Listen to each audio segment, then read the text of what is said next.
Happy Tuesday, everybody. Welcome to the Sean O'Connell Show. Happy to have you with us. That's always the case here on ESPN 700 and 92.1 FM. Big Willie's presenting the Sean O'Connell Show. Big Willie's is Utah's sports bar. 1717 South Main. They present the hot lunch for you today. A bean burrito special. I'll give you more details a little bit later. Craft food, craft cocktails, draft beers, a beautiful pool hall if you want to stop by on your lunch break or you want to make plans for the weekend. You probably need a spot to watch those Week 0 games that are coming up. Big Willie's is your place. We are 11 days away from Utah kicking off its football season against UCLA. We're almost in the single digits, ladies and gentlemen. We are creeping closer and closer and closer to the kickoff of the Utah football season. A little bit of news coming out of the end of Camp Kyle, the beginning of install week, normal college football, normal schedule for your Utes now. We'll get you that sound from Kyle Whittingham here in just a second. Arguably a bigger deal. We are 4 days away from the biggest Week 0 game on the schedule. Yeah, that's Kansas. Kansas versus Fresno State. Right here on ESPN 700 and 92.1 FM. That's James Peterson behind the glass. Hawks versus Dogs. Josh Furlong's going to join us in half an hour. Jerem Jordan's going to join us at noon. Jeff Schwartz is going to join us at 1.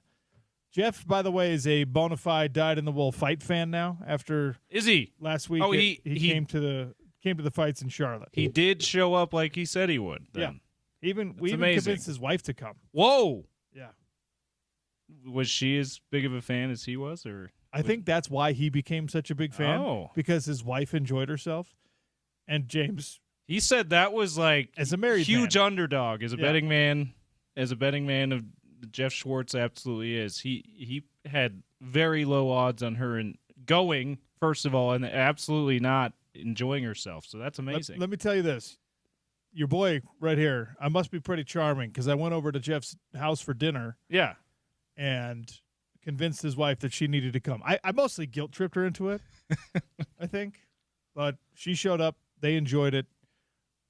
The dreaded live event and babysitter combination did come back to haunt Jeff, unfortunately. Shoot. Because sometimes you're going to a game, you're going to a party, a dinner that you think is going to be X hours long or X number of minutes long, and it unfortunately creeps a little bit long. Jeff and his wife, he's like, yeah, I told the babysitter we'd be back about 10:30, and by like 11:15, he was like, I got to go. Which I probably should stop checking my phone on commercial breaks while I'm calling live fights, but but Jeff was there up until the main event. He had to leave before the main event of the evening. Still, hopefully we But the wife stayed. Mrs. Schwartz was like, I'll stay. You go take care of the kids. That would actually be even better. That would have been if she was like, hey, only one of us needs to go home to relieve the babysitter. I'm going to stay. I'll take an Uber back. Charlotte was great. Dinner at Jeff's house was great. The fights were great. Hopefully he has the same evaluation when he joins. How far is the Schwartz house from where you were staying? Was it a convenient trek for you? So Charlotte is great. Yeah. Jeff's neighborhood, beautiful, nice, kind of those Southern Manor style homes all over the address. Just kidding. Yeah. And I'm not exaggerating, 12 minutes away from downtown Charlotte. Oh, wow. Like right there. You were saying comparable kind of city downtown-ish to what we have here in Salt Lake. Not a huge downtown area. You got a couple big, beautiful buildings. You got some nice hotels. You have an NFL stadium that was right around the corner from our hotel. You have the Spectrum Center where the Hornets play, which is right around the corner. We went to a diner, by the way.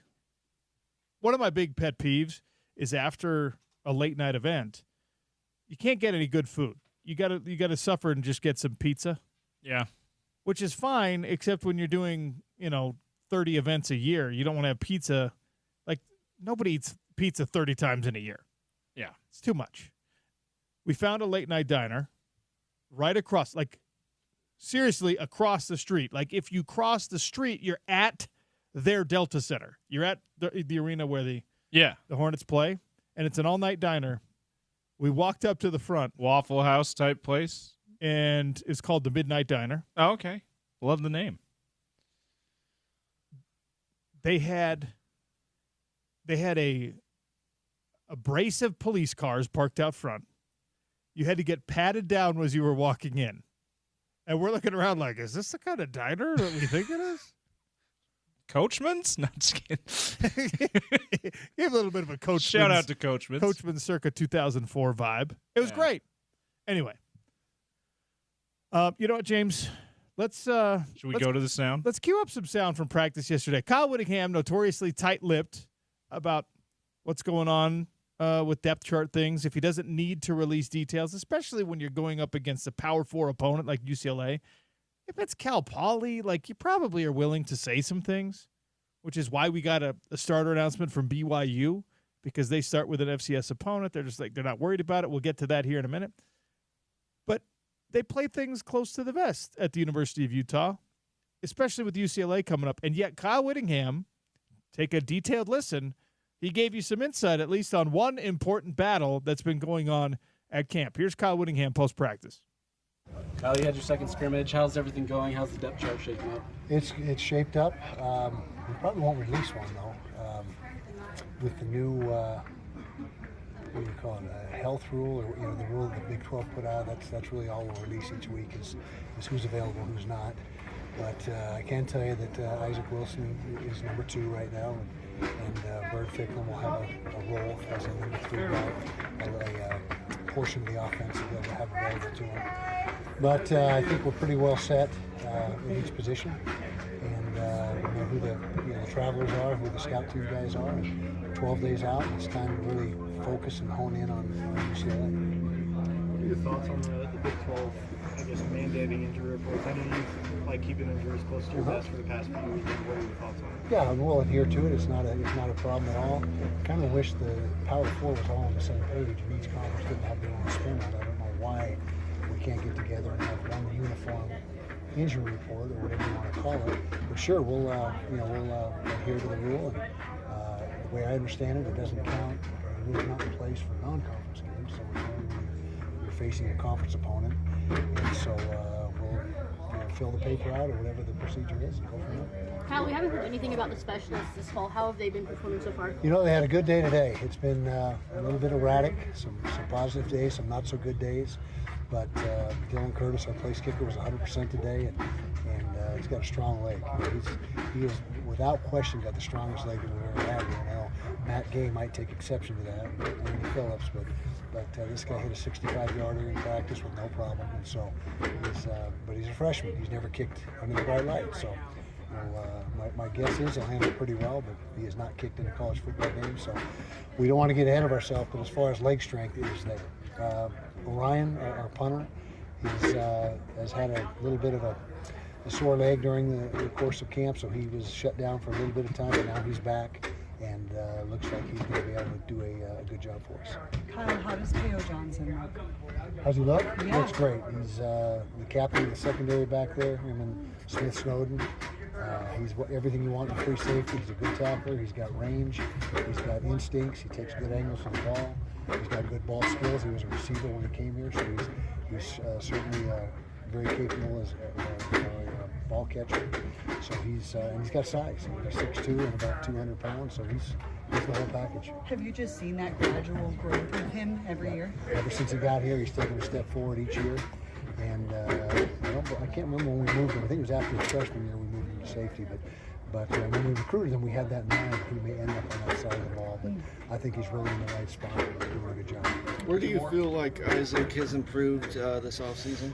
Decision making, his clocking head, getting the ball out quicker, not holding on to it as long, accuracy, virtually across the board. And really, all those game reps he had last year, are paying dividends now, and that there's really no substitute for game reps, and that's the big thing he had going for him in that battle against Bird Ficklin is he's had reps at this level and Bird did not. How's the wide receiver battle shaking out for you? Good. We know who the guys are, and we feel like we've got 5 or 6 guys who are going to really be in the mix and add to what we're doing. All right, that's Kyle Whittingham post-practice. A couple of things to take away from that, the most important things to take away from that. Isaac Wilson, quarterback number 2. Now, let's all do this, all right? Everyone put your hand in the center of the circle, okay? Don't close your eyes because you're driving. But we're saying, go team, go Isaac. We're all back on team Isaac Wilson. Ready, go. Okay? Go Isaac. Here's the thing. What you I just thought heard you were going to to say it too. That was awkward. He said the game reps paid dividends. Yep, that's what experience does. In the position battle or the backup battle against Bird Ficklin, he has experience and Bird does not. All right? You could make a case that Bird is a closer analogy physicality-wise to Devin, so there's a tendency for some coaches to want to be like, we're not going to have to change play calling at all if we put this guy in. Isaac is a good enough athlete, though, that you can stay very, very close to what you were doing with Devin. All right? Yeah, and obviously they're going to have Devin run less than New Mexico did.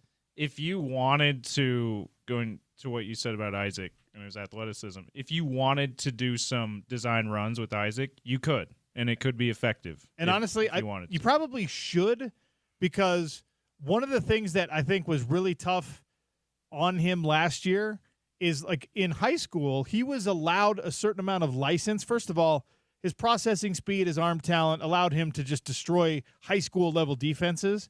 But also, there was an implicit trust between him and his coaching staff at Corner Canyon where it was like, dude, make the play. And I don't think that confidence carried over when he was the freshman who was being pressed into service when he didn't expect to be pressed into service, right? And I think there was a lot of like, dude, like, get the ball out. Get the ball. And when that's not there, in high school, he was able to improvise and do some things. It wasn't his primary weapon, certainly, but he's a good enough athlete that was something that built confidence. Like, quarterbacks want to be productive. Quarterbacks want to be moving the ball down the field. It looks a lot better when you're dotting somebody up on a deep out route, but if it's you pulling the ball down and getting 10.5 yards and moving the sticks, that's also a confidence builder, right? So Isaac being able to do that maybe a little bit more in this year's offense, I think could be good for him. Again, though, hopefully he's not playing very much. Hopefully he's not playing much at all. What we need to do as a collective Utah fan base is just kind of forget what you saw from him last year and remember that growth from your freshman to your sophomore years, your first year in college to your second year in college, is expected. And for him to have made that progress and to earn the backup job is kind of on schedule with where it should be. You know, Isaac, I didn't think was ever going to be the guy that was a true freshman starter, and nobody wanted that for him. When you would watch him, we were fortunate enough to get field access sometimes, right? And you go down before the games and you see the gathered high school kids that are on recruiting trips, right? And some of them, you look at them and just like, that guy's going to play as a freshman because they're already grown man bodies, right? They're wearing too small T-shirts and they're ridiculous muscles. You're just like, what the heck, man? How are you built like that when you're 17 or 18 years old? That's not what you got with Isaac Wilson. In fact, I remember the first time I saw him on the sideline, I was like, smaller than Zach. Yeah. Like he's not – Zach Wilson's a decently big guy. You know, he's taller. I was like, man, this kid's small. Yeah, I was surprised about that jazzed too. Up about, and look, that's normal for someone that age, and for someone who's a freshman. Very few people are actually physically ready to go. If there's 100 guys on a college football team, there's probably, let's say 20 freshmen. Probably 4 of those freshmen are physically ready to go. And so there were all these things working against Isaac last year that presumably are no longer working against him. And the hope is you don't have to use him. But when you do, it's time to just scrub out all the stuff, all the bad stuff from last year, all the rumor mill about him not studying his iPad enough, all of the, hey, why did he jump into the transfer portal and jump back out? Well, because that's what college football is now. Let's be excited about Isaac Wilson again. There was a time where all of us as followers and fans of the University of Utah were like, this kid is killing it in high school. He's a future number 1 QB at the school. He's the heir apparent to when Cam Rising is ready to pass it over, which should have been this year, not last year, right? And we were like, look what he did in high school. You got him to come to Utah, which is the family legacy, instead of going to BYU where his brother went. Like, all of these things were positive indicators. We're pointing in the right direction. And everyone was pumped about Isaac Wilson. And the luster came off because of the growing pains last year. And he took an unfair amount of blame, I think, for not being ready as a freshman, even though that is the norm. And now he's a sophomore, and he's a backup, and he's on schedule. And I, for one, am excited about what is going to happen with his career moving forward. And guess what? Bird Ficklin is also a great option. That's encouraging as well. Enough of a great option that Witt hinted that he's going to have a role in the offense, even though he's the number 3 quarterback. I'm very curious what that actually means. Now let's talk about the more important takeaway from his media availability. Addressing the new rules about injury reporting in the Big 12 Conference. So when it came out, both of us, I think all Utah fans are like, yes, finally we're going to have some kind of insight on availability. We're still not going to get much of that. We're just going to see questionable, and then game time decision. Correct. Like, we're still not going to really know, just like we see in the NFL, right? All frustrated fantasy owners like, tell me if he's playing. You're going to get that same thing with these injury reports, but it's going to be some kind of insight, like, oh, that guy is hurt. Didn't know he was hurt. Didn't know he was hurt because he's been playing. At least you'll be given better insight on how to evaluate the Van Fillinger type play. Like, oh, well, he was questionable all week and he decided to go, so that means he's probably not 100%, which means it's probably okay that he had 1 tackle today. Right. But then we all assume that everything else would be the same. Here's the thing. Wrong assumption. Until somebody's leg has an extra knee joint in it and it's clear that that person is out for the year, you're not going to see a lot of guys listed as out. Right. All right? And I appreciate what college football is doing, what the Big 12 Conference is doing, what really most sports entities are doing now in trying to give more clarity. It ain't for your fantasy team, though. This is for betting. Yeah. And this is leaning into the revenue streams that exist with betting. And Brett Yormark is going to be the first guy in college football that is like, hey, the Big 12 Conference is now brought to you by FanDuel. Let's go. Yeah. Because you got to find a way to close the gap on money. Coaches like Kyle Whittingham are going to use this in whatever way they think they can as an advantage. Now, it gives whatever the compliance rules are, you have to know if they're enforceable or not. Is the Big 12 Conference actually going to penalize you in a meaningful way if you don't be honest about the injury report? Probably not. But let's say that you're going to operate in the spirit of the law right now, and you're going to say, oh, this guy's banged up, he's questionable, and it's 3 days before the game. You have to issue the first report. There's a second one on 2 days before the game. Day before the game, there's another, and then, of course, on game day, you're supposed to tell the truth. You're supposed to not have a situation where Bryson Barnes walks out and the broadcast team throws a fit about it, because they're just like, well, Cam Rising is not out there, and instead we've got this guy. He's a pig farmer, you know? And as a play-by-play guy, I guess I should be like, oh, how dare they do that? I really was just like, okay, that sucks. But you're not supposed to have that anymore. You're supposed to have more clarity, more truth-telling.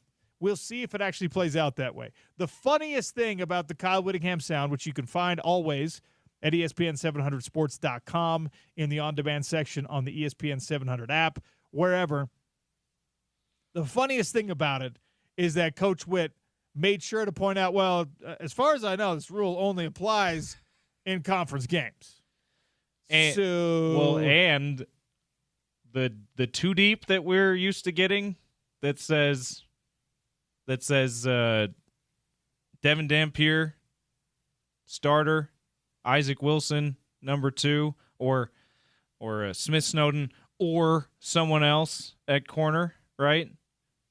Not doing that because we're gonna give you more clarity on injuries. Here's the thing. But not till conference season. I'm sure that when you show up for the Cal Poly game, there's going to be a depth chart of some sort in the game program. Yeah, good point. Yeah. Whether that's actually adhered to is anybody's guess. And guess what? It kind of never mattered. Yeah, it doesn't. You could always list whatever you wanted to list, especially with the Utah and other teams notoriously loving the word or. Yeah. It was always just like, I mean, everyone knows Spencer Fano's the starter. Everyone knows Caleb Lomu's the starter. Everyone knows Devin Dampier's the starter. Everyone knows kind of the whole offensive line. At D-line, you better believe you were going to get a bunch of ors. Oh, yeah. Vakalahi or Vimahi, whatever. Or Lea'ea or Kaufusi or whoever, right? Yeah.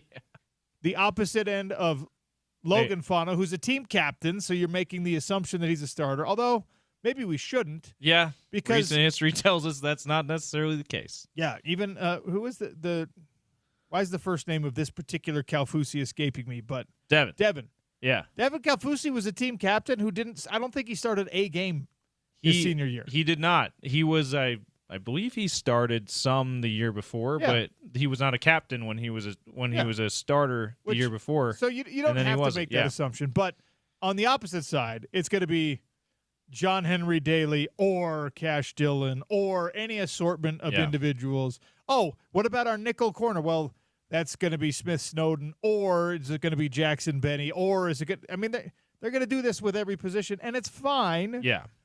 The injury reporting thing is going to be more fascinating when you look at it, how every team handles it. Because the rule from the Big 12 is that we're at least going to wag our finger at you if you don't tell us the truth 3 days before the game. We want to know because Vegas wants to know, and those lines are important for a lot of people that bring a lot of revenue and things like that. So Kyle Whittingham gives exactly zero you-know-whats about that kind of stuff. It's classic Whit. We all thought, okay, this has been corrected where we don't know anything about injuries other than season ending. The situation's never going to be like it is. Well, Whit pulled a fast one on us and said, well, that'll be the case during conference games. Yeah. So the first 3 weeks of this season, there won't be a preseason depth chart like we're accustomed to. There won't be an injury report, at least according to what Whit is saying, his understanding of the rules with these injury reporting. If they get new information and Brett Yormark hears this and goes, no, actually, like you have to do it for every game, not just Big 12, then they'll do it. They'll comply. And honestly, as when it was last week while I was in Charlotte, it was right after our show ended actually, but the next day I was in Charlotte, didn't get to do the show. And when that news came down, I'm just like, oh, uniform reporting on injuries is going to be a lot more transparent. And then I was like, actually, no, it's not. Yeah, no. I mean, what you do is you find and you finagle as a college football coach. In the NFL, you do what you're supposed to do because the penalties are meaningful, and even then they fudge the rules.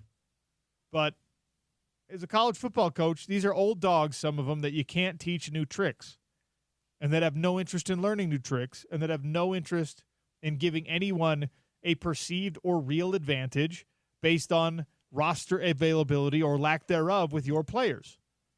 So, that certainly applies to Kyle Whittingham. And it applies – it's not just Kyle. It applies at BYU as well because Aaron Roderick made it a point last week, and he said, look, we're going to name a starter publicly because we're playing a team that isn't going to beat us.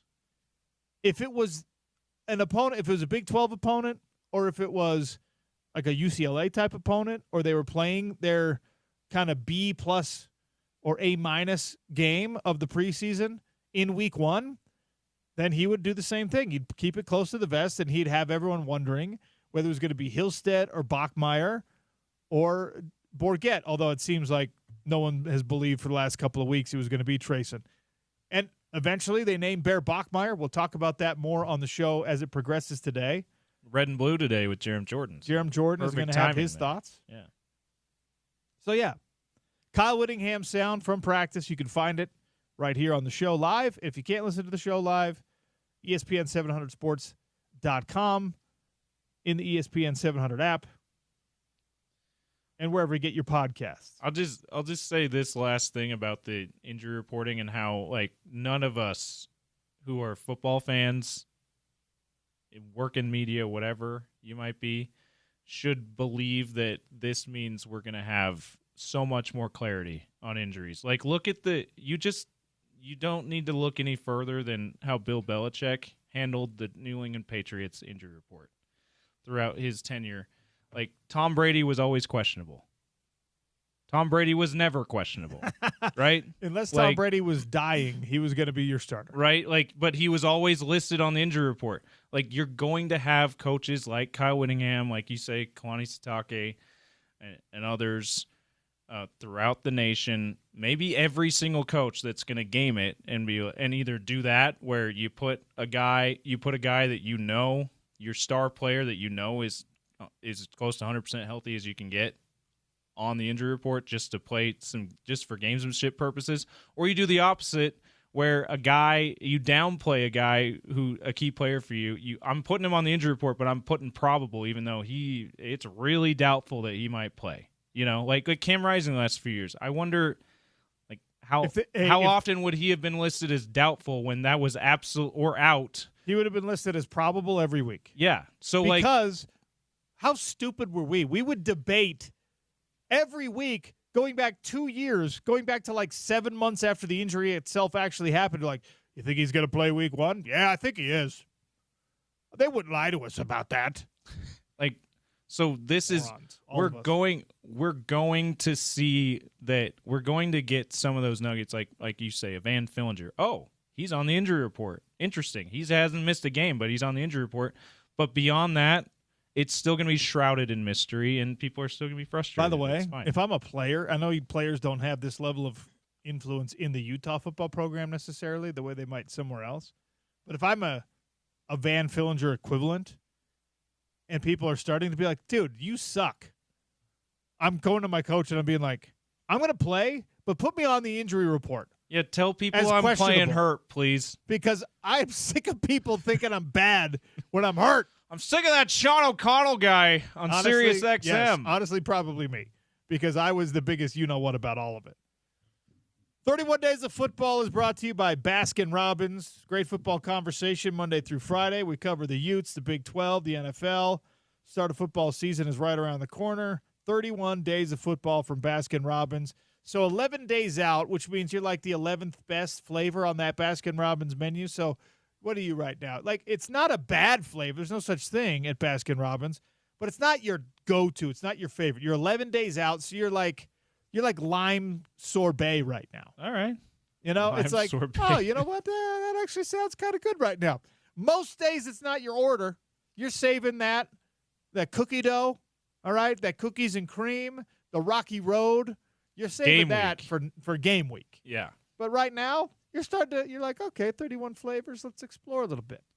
By the way, Saturday, we not only have our final classic calls, which is the UCF win, the season finale win that made us feel just a little bit better about the season because the season ended on a win. Not a lot, but a little, yeah. The losing streak ended, finally.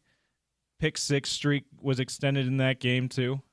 You have that in the morning or in the early afternoon, and then right after that, like we mentioned, the Week 0 game, Kansas-Fresno State.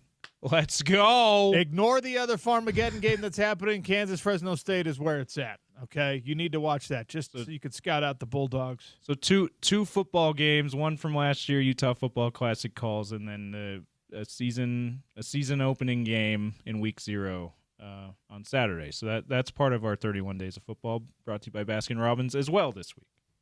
All right, Josh Furlong, KSL.com, joins us next. What does he think about the injury reporting policy in the Big 12 Conference and Utah's adherence or not to it? Sean O'Connell Show on Utah's #1 sports talk, ESPN 700 and 92.1 FM.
Welcome back to the Sean O'Connell Show. Welcome in Josh Furlong, KSL.com, friend of the program. Josh, welcome again. How are you, sir? I'm doing well. How are you, man? Doing all right. Post-practice, Kyle Whittingham gave some answers to questions people have had about who QB number 2 is going to be and how the injury reporting will go. Let's start with the QB2 situation. Isaac Wilson has won that battle. Is that how you thought it was going to go? Yeah, I mean, ultimately, I think unless Bird Ficklin was just going to completely blow everyone away, I think it was Isaac to lose. And I just honestly think it's related to game reps, right? I think that was the biggest problem for Isaac last year is he just didn't have real reps because he was a freshman. And so I think, even if these two quarterbacks are on an equal plane or even if Bird was just slightly better, I think the fact that Isaac has been in these game situations and understands it, tip the cap a little bit, right? Like, I don't know that, I don't know how much we're going to know if Isaac Wilson is better than he was last year. I think that's a tough thing to understand. But I think at the end of the day, you have a guy that has recognized that he needs to be better. He needs to get the ball out faster. He has to understand things quicker.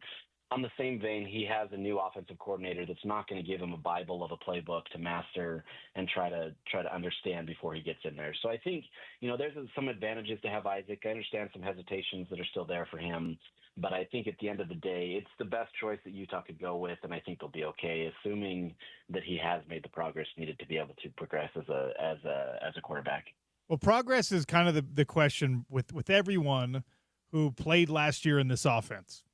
I know that there's mostly newcomers here, but you need everyone to be better than they were. Even the guys that we're super excited about, even the Fanos and the Lomus and that whole offensive line. You got to be better than you were a year ago if this team is going to have the success that we hope it has. So Isaac is more on schedule now than he was last year. Last year, we didn't want to see him. People go back and they evaluate the way that he played, and, I mean, he was a true freshman who we were hoping to not have to see, if at all, until this year. Yeah, I mean, I think that's the unfortunate thing for him is, right, he took the brunt of all fan frustrations for a season that he wasn't ready for, right? And I know there was a lot of hype about him. He was, a 4-star quarterback, obviously has the arm, he can sling it, he likes tight windows. There's some throws that he made, whether it be in practice or in games, where it was like, okay, you can see the future and why he would be a phenomenal quarterback. But unfortunately, he just wasn't ready. And that's for most freshman quarterbacks, and it's just a tough situation. But like you said, it's not just on him, right? Everybody has to get better. As good as that offensive line is, I mean, they can't deal with 7 guys every single time. They needed a better run game. Obviously, you need some good receivers that can get separation. It all goes hand in hand, and if it's all just on a quarterback, this is completely different. And I don't buy all that. Yes, Isaac forced things late in the season. Obviously, the pressure started to get to him as he tried to make things happen. He knew that the offense needed to move forward, but at the end of the day, he didn't have many complementary players around him. They had Mekhi Bernard, who ran for his life and did great to get to 1,000 yards.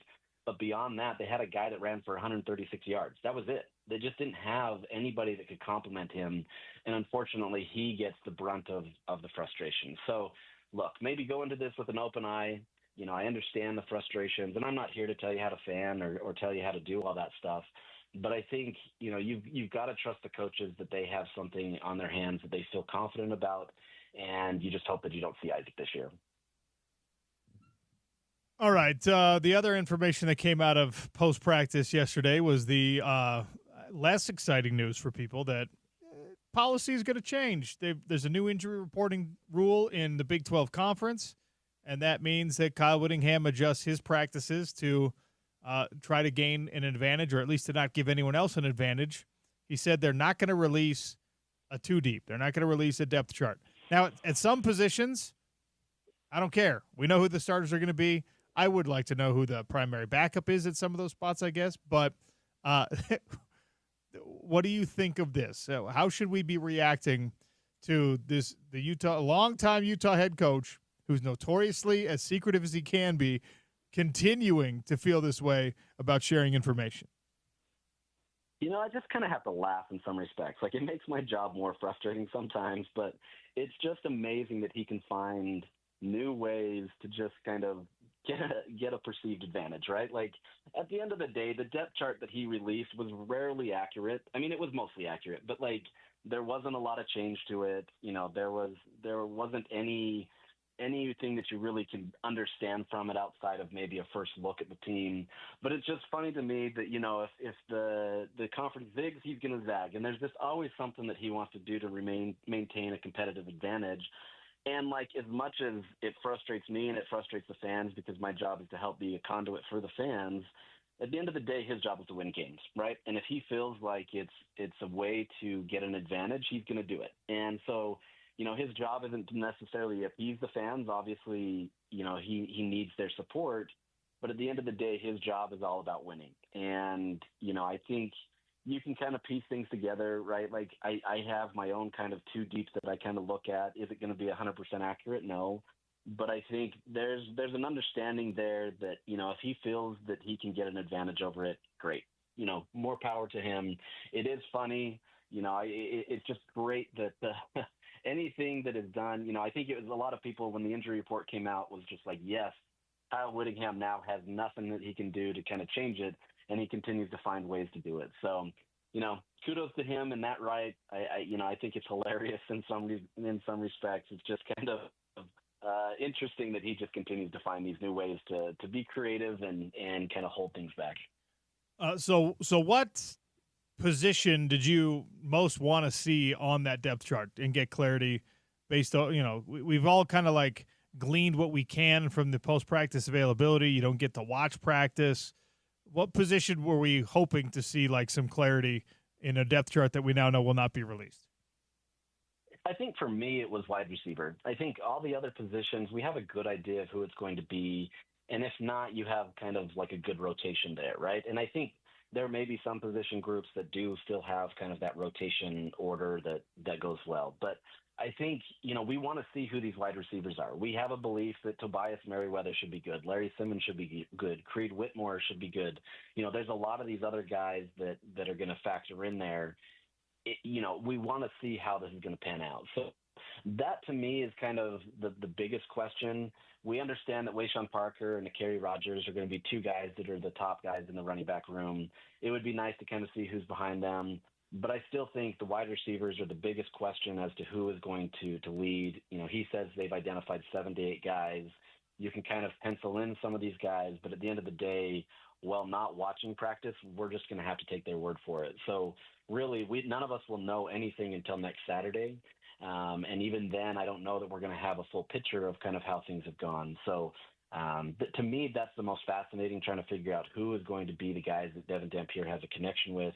We hear good things about certain people, but it hasn't been consistent to the point where one guy has been isolated as the guy. Josh Furlong, my guest, for a couple more minutes here on the Sean O'Connell Show, talking Utah football. As you move towards a season opener where, look, it's not a finished product until the end of the season, but installing a new offense, new coordinator, whole new offensive staff, brand new running back room, bunch of new wide receivers, a quarterback who's new to Utah but has played in the system. When we see this team against UCLA, how close do you think it is to optimal or to what we end up getting, mid-season form? That's a good question. I think they feel really confident in what they have. In years past, even with Cam Rising under center, where they felt confident about their offense, there was always some sort of question or something that Kyle Whittingham was trying to get. There was no doubt about who Cam Rising could be, but there were still questions as to who, would step up. This year, I don't get that same sense. There's this different vibe with Kyle Whittingham in terms of how he approaches this offense, where there's just kind of this quiet confidence in what it's able to do. They talk about how Devin Dampier is just kind of working really well with the ones, and there just seems to be some consistency there. Spencer Fano was incredibly loose yesterday. They're joking around, having fun. To me, that's a telltale sign that they feel very confident in what they have. Now, that could be false, right? Maybe the defense isn't up to the level that they need to, and so the offense feels really great. Maybe the offense feels really confident, and then they get smacked in the face, and they don't understand what they have. at the end of the day, though, I think you kind of have to go off of the vibes of what this team is feeling. There's been a lot of confidence and appreciation for what they have, while still kind of recognizing they have to improve. But it just seems like they kind of have this connection that they feel really confident about what they have. So, look, I know it's not going to be 100% on next Saturday, but I think they feel confident that they've got something probably closer to the 85, 90% range that they feel like that they can get out there and move. The offensive line is causing a ton of problems already in practice. And I think if that's already happening, if that offensive line is gelling this early, that bodes well for the offense to be able to be closer to end of season form. News out of Provo, Bear Bachmeyer has been named the starter. He'll be the first true freshman to start a season opener for BYU. I know we're focused on Utah mostly. What do you think of this? I mean, I think it's kind of where it was leading, right? I mean, Bear Bachmeyer was, he had the best upside. And I think, BYU recognizes that they don't have the luxury of being able to sit any of these guys behind a veteran guy who has a ton of experience. McKay Hillstead and Trayson Borket obviously had some experience, but they weren't these finished products or had these higher ceilings. And so I think BYU is looking at this and saying, okay, Bear, he's a good quarterback. We believe his upside is the best. And so, maybe you take some lumps, maybe you take some losses because of him and his freshman, just being a freshman. But I think the upside and what he's able to do on the field outweighs that. So I'm really curious to see what happens. As we saw the experience with Isaac Wilson last year, being a true freshman is a tall task. I will say he has the advantage of being able to have the full offense catered around him. Unlike Isaac last year, he was thrown into an offense that was catered around Cam Rising. And so there's going to be some advantages that BYU has by naming a freshman at this point of the season. But the reality is you don't really know what you have until you get out there. And I understand they similar to Utah, they've got a great defense that they'll go up against, that he can be tested. But it's completely different when you get under the lights and when those defenses are actually trying to kill you instead of just, keeping you upright. So I think it's the best move for BYU. They may take some lumps as a part of it, but I think ultimately this is the better long-term strategy, and, we'll see how it shakes out in the end. Josh, appreciate your time and your insights, my friend. We're almost there, 11 days away. Sounds great, OC. Have a good one. That's Josh Furlong, sports director at KSL.com. He's the big boss over there. Isaac Wilson, quarterback number 2. At BYU, they're playing a true freshman. Isaac Wilson knows how that can get a little bit dicey sometimes. So we'll talk about it more as the show progresses. We'll especially talk about it at noon, red and blue, when Jerem Jordan joins us. Up next, the hot lunch. The Athletic they mapped out a college sports road trip for you. And Utah, Salt Lake City, the University of Utah, is on the list for the Athletics' ideal stops on a college sports road trip, but maybe not for the reason you think. It's the Sean O'Connell Show, ESPN 700, 92.1 FM.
All right, hot lunchtime here on the Sean O'Connell Show.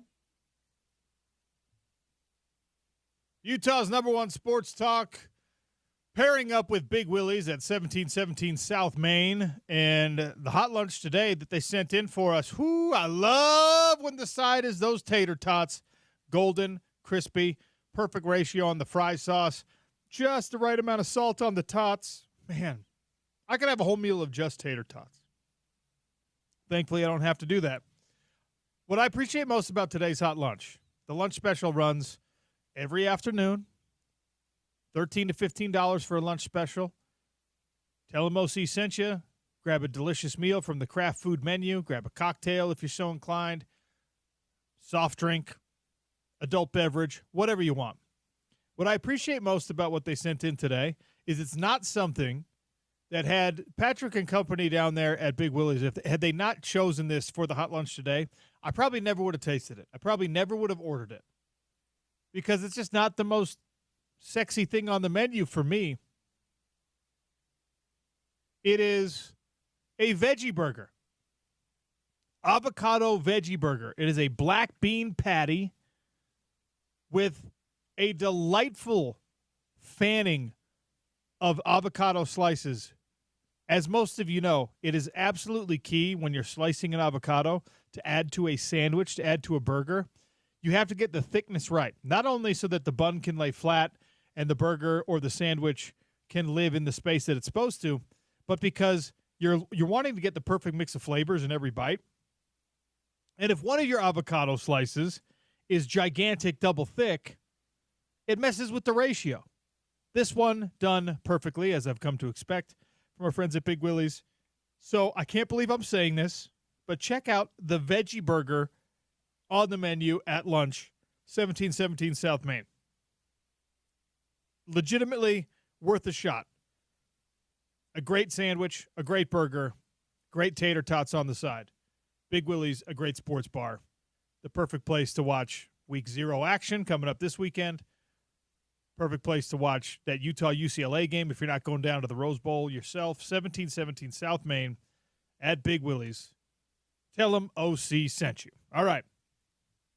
Before we get to Red and Blue with Jerem Jordan, The Athletic has they built a nice little road trip, college sports road trip, that if you wanted to go coast to coast and enjoy the best that college sports has to offer, they've made a list. Ranging from a game at the Shoe in Columbus, Ohio, to, well, number 19 on their list as you continue your road trip west. Number 19 on the list is a stop here in Salt Lake City. Not so that you can experience, as a college sports fan, a night game at Rice Eccles. According to The Athletic, the distinct experience in college sports that the University of Utah offers and very few other places can, or basically no other place can, is a Red Rocks gymnastics meet. Here's the blurb. The Huntsman Center is usually sold out and rollicking whenever the Red Rocks compete, including last March when they knocked off the Olympian Jordan Childs and UCLA. Utah's McKenna Smith is a 10-time All-American and an electric crowd favorite. The Red Rocks, at the time of that last meet, set the NCAA record for attendance for a women's single meet event, 16,019, on March 6, 2015. The fire marshal was called due to overcapacity. So, the state of Utah offers a lot of really cool experiences. According to The Athletic, the best college sports stop you could make in Utah is a Red Rocks meet at the Huntsman Center. I like this. A little bit of love for our Red Rocks. It certainly is unique that a women's sport is so well attended and often, as the article references, sold out. And as much as we all love a night game at Rice Eccles Stadium, and as raucous as that environment can get, it's hard to make a case that if you're doing a college football road trip across the country, that Rice Eccles is the number one stop. Unless you're looking for the best views, in which case you're going to Folsom, you're going to Rice Eccles, you're probably even going down to LaVelle Edwards Stadium because the backdrops are gorgeous in those places. You go up to Husky Stadium in Seattle, if you're looking for the best backdrops, make a case. But if you're talking about the craziest, wildest, loudest, largest environment for college football, Rice Eccles is probably still in the honorable mention category there. But for women's sports, it doesn't get much better than Red Rocks meets at the Huntsman Center. Yeah, it's really cool inclusion on this list. Like you teased before we went to the break, it is not what you would have expected. if you heard, hey, BYU made a list, or excuse me, Utah, BYU too. In that case, they made a list of top fall sports college football road trips. You would think, oh, because of the atmosphere at the football stadium, but the Red Rocks meets are a lot of fun too. I've only been able to go to one. It was the when Oklahoma came to town, both ranked in the top 4. I think now 2 years ago, and then I went one at the Huntsman Center anyway, and I went to the Pac-12 Championship, at the Maverick Center. There, the energy, the crowds are amazing, and you would think if you didn't know the tradition, you'd think, wait, this is for a gymnastics meet at a college, and it's like Utah fans, Red Rocks fans bring it at the Huntsman Center, so certainly a worthy inclusion. So James is going to rustle up the budget for us to do this whole college sports road trip from the Athletics. Starting, by the way, James, and this is how I know you'll sign off on it. Yeah. Their suggestion is that you start at the shoe for the Texas game. Let's go. That's August 30th. You're there. Then September 17th, you're watching Florida State at North Carolina in women's soccer. Apparently that's a big matchup. And then you're going to the whiteout game in State College, Pennsylvania on September 27th. That's nuts. You got to drive from Ohio to North Carolina and then back to Pennsylvania. I know. Wouldn't you go to Ohio to Pennsylvania? That seems a lot more convenient. Then you go, well, then you miss that game. That's the problem. Yeah. October 11th, they say go to Dallas for the Red River Shootout. I'm going to call it the Red River Shootout because we're not scared of the term shootout. That's October 11th. Then you go to USC Notre Dame, October 18th. Yeah, all right. I'm down with that. World's largest cocktail party, November 1st in Jacksonville, Florida. Then Saturday night in the SEC as LSU takes on Alabama, November 8th in Tuscaloosa. Black Friday, November 28th. Kansas. Iowa at Nebraska. Oh. And then you doubleheader this bad boy. You probably don't even care about that Iowa at Nebraska football game. Penn State at Nebraska women's volleyball. Oh, yeah. That's preseason number 1 versus preseason number 2 in volleyball. That's a really that would actually juicy volleyball matchup. That would actually be awesome to go experience that in Lincoln. That'd be sweet. Nebraska volleyball has become quite the national story in volleyball. Remember, what was it last year or the year before? They sold out Cornhusker Stadium or whatever they call it. They sold out the football stadium, Memorial Stadium. 90+ thousand folks for a volleyball game. Incredible. Then you go to the Michigan-Ohio State game on November 29th. James, there's a lot of reasons. You've gotten excited about Texas-Ohio State. You're excited about the Nebraska volleyball game. And now I know you're excited about Michigan-Ohio State. Just come on, man. Sign off on this. You're the program director. Be able to be there to see them break the streak at the Big House. Let's go. UConn, Kansas, December 2nd in men's basketball. I was going to say football, yeah. Army-Navy game, December 13th. They always play that on an off date. Then they say go to the Rose Bowl, the granddaddy of them all. We don't know who's going to be playing. Notre Dame, UConn, women's basketball, January 19th. Incredible. Penn State, Iowa, wrestling. Yeah, okay. Penn State, by the way, has emerged as the preeminent program because of Utah's very own Cale Sanderson. He's the head coach there. Let's go. Shout out to Cale. Iowa historically has been a powerhouse wrestling program, and Carver Hawkeye Arena sells out, much like the Red Rocks can sell out for a gymnastics meet. Iowa sells out wrestling meets. It's like the only place. Yeah, I heard someone on either the Jazz or the Utah or the Ute Speed, I can't remember, mention every school has a non-revenue sport that they're just super passionate about. And I hadn't thought of it like that before. And he's like clearly gymnastics is that for for Utah. The Red Rocks is that for Utah. But you think about Iowa wrestling, and now Iowa women's basketball because of Caitlin Clark.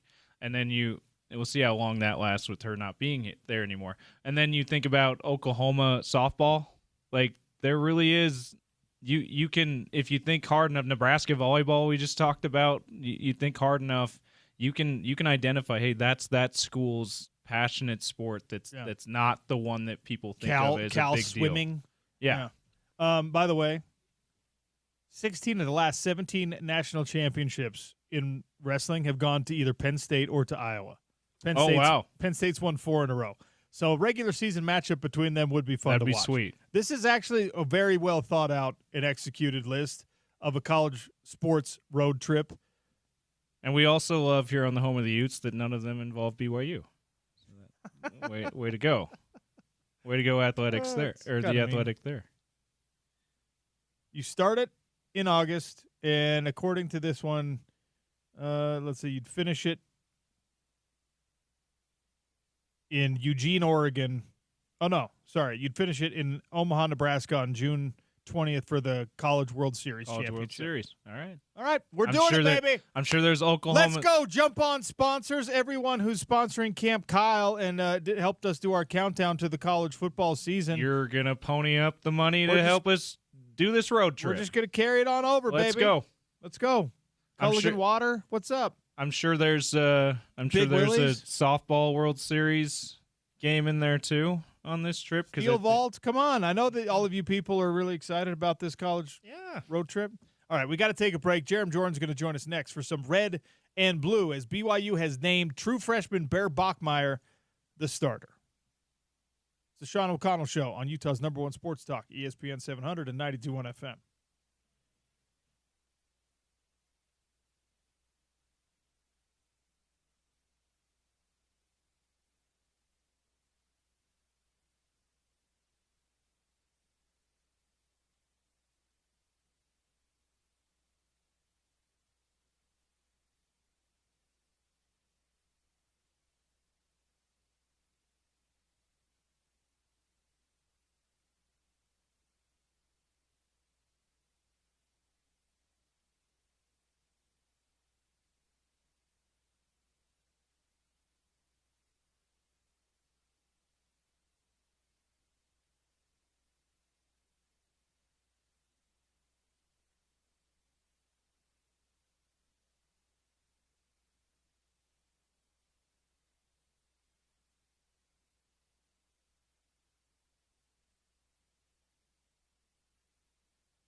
John O'Connell Show. We welcome in Jerem Jordan, BYU Sports Nation, for a little red and blue. We talk some Cougs with our guy. Jerem, welcome to the show. How are you? Sean, what up? I'm great. I was just talking with Kalani Sitake moments ago. I actually, left the convo with him to answer the phone, be on this, so that's priority. I want you to know you're a priority to me. I appreciate that. I'm going on Sean's show. Do you have a message for him? And he said, tell him I love him, and he's my favorite fighter. Kalani he's always been good to me. When he was my position coach, he was good to me. He's been very awesome ever since. Every time I've interacted with him down at Big 12 Media Days, we didn't get a chance to have him on our airwaves, and then I ended up talking to him in the lobby of the hotel for like 40 minutes. I love that guy. There's no way that even though he's at BYU and I'm a Utah grad and I'm on the Utah radio station. Well, you're a BYU grad too. Let's not forget that. I can't. That's correct. I cannot root against Kalani Sitake, and I want to fight anyone who will. He's the best. He's a great human being. He loves humans. He loves the process of developing humans. And that's what it's about. At the end of the day, you want connection. You want relationships, right? And Kalani's that kind of guy. He's awesome, man. And he's decided that Bear Bachmeier is going to be his starting quarterback for this upcoming 2025 season. It seemed like maybe we were trending in a direction where that could be a possibility. And they go with a freshman, a true freshman, for the first time for a season opener. That's history. And it's hard to make history. I mean, they've been playing football for 100-plus years. They're doing it for the first time, though. Yeah, it's a massive deal. I mean, you've had 7 other true freshmen ever start. The earliest, it was game 2 when Tanner Mangum started against Boise State after Taysom Hill tore his Liz Frank against Nebraska in 2015. But this is a big deal. And obviously, if Jake Retzloff's here, he's the guy. But you have a situation, so you have a quarterback battle. And Bear Bachmeier beat out the other 2 that had started college football games, that had been in the system for at least a year with BYU. That's notable. He, from all indications, people I've talked to throughout the program, he is very smart, incredibly cerebral, does a great job interacting with his teammates, makes smart decisions, physically able to run, to go through several reads, to throw it away if needs be a leader. He chose to cut his hair. That wasn't a thing that BYU asked him to do. He just felt like, hey, I'm going to cut my hair. My mom wants me to, and he felt he needed to. Great. I kind of missed it, honestly, the luscious locks there. But Bear Bachmeier is going to be the guy, a guy that was the number 6 dual threat coming out of high school last year, number 11 overall quarterback from ESPN, Georgia, Oregon, A&M. I mean, everybody wanted this guy, and he is in Provo, and he'll be leading the Cougs, which is pretty exciting. I'm okay if he brings the long hair back and gets rid of number 47. You know what? You know why it's 47? Why is it 47?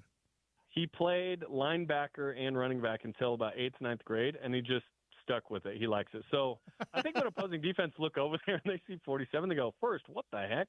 And then 2, they're going to see him coming right at him at 225 pounds and physical. And, but Aaron Roderick said today to the media, hey, we are going to use him in the run game heavily because that is a massive strength of his. So it's fun. Obviously, his name's Bear. That's fun. His brother Tiger. They've got a younger brother named Cougar. I am not kidding. I don't know how Hank Bachmeier got a regular name. I have questions. Yeah, poor Hank. Like the odd man out without a cool eagle. Why are you not some vicious predator like your brothers? I'm telling you, this 47 thing is really going to test the love that BYU fans have for Bear Bachmeier. Because if he's wearing number 8, if he's wearing number 11, if he's wearing number 4 like Devin Dampier does, you're going to see a bunch of jerseys and jerseys with that number on it. I don't know how many people. He's going to have to be really, really good for people to be like, all right, fine, I'm buying the number 47 at the store. Yeah, we'll see how many people buy the jersey. I think some people will. Honestly, I think number 2 for Chase Roberts will be your most popular jersey.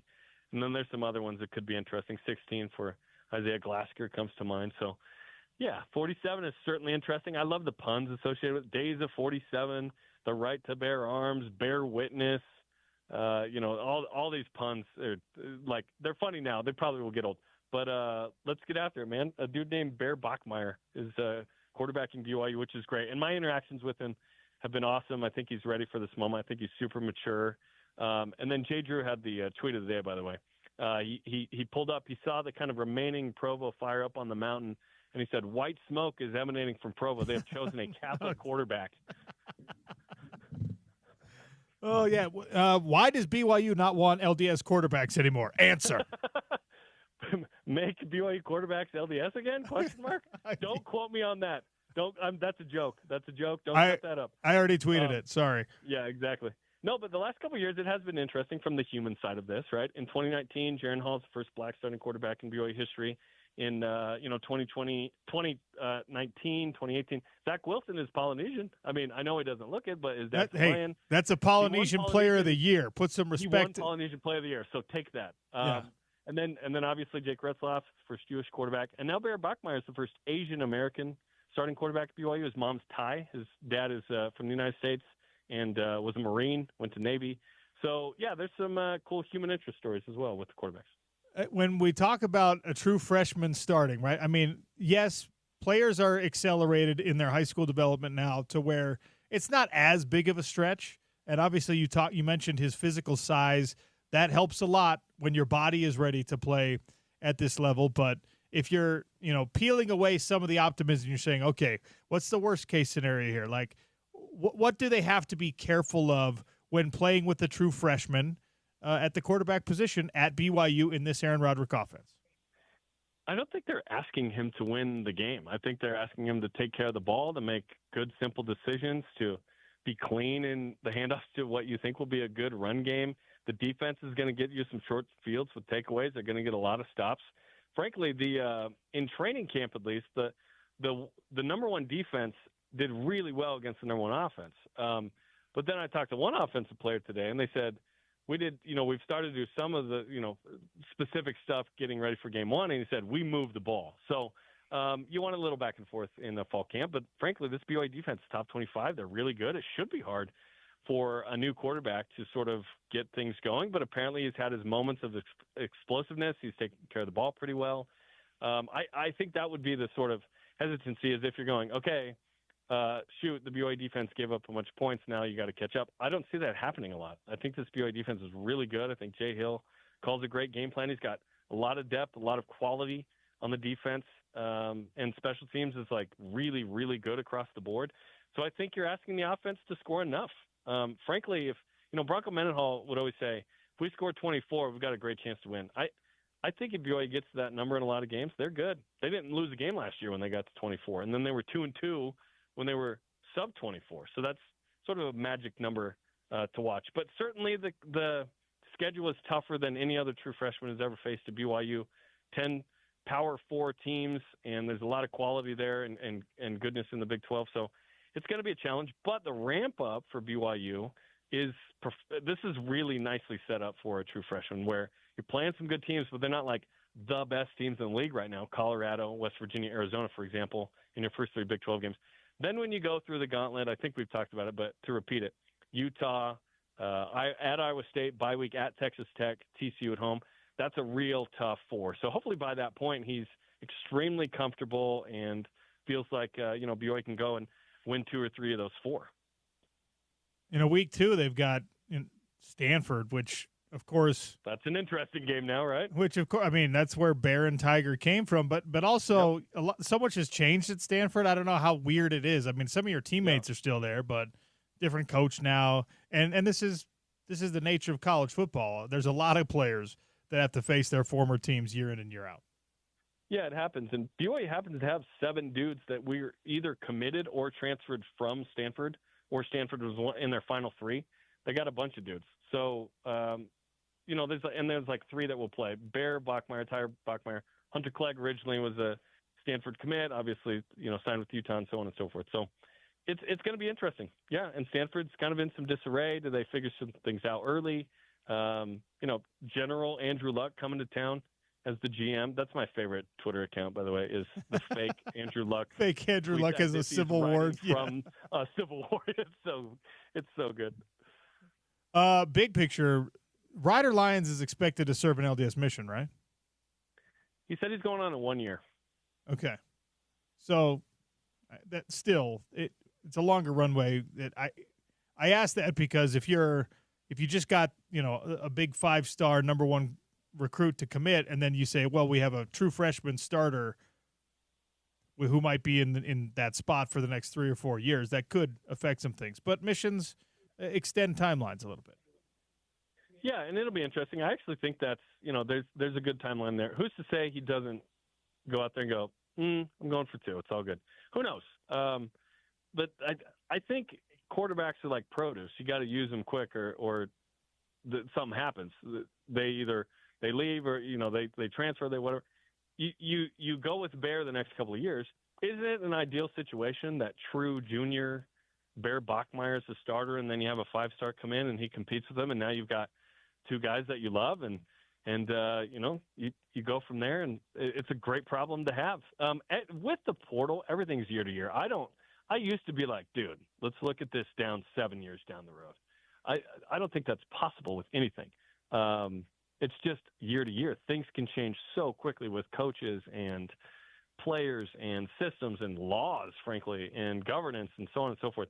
So I'm not super concerned about literally anything past this season. We'll figure it out when we get there.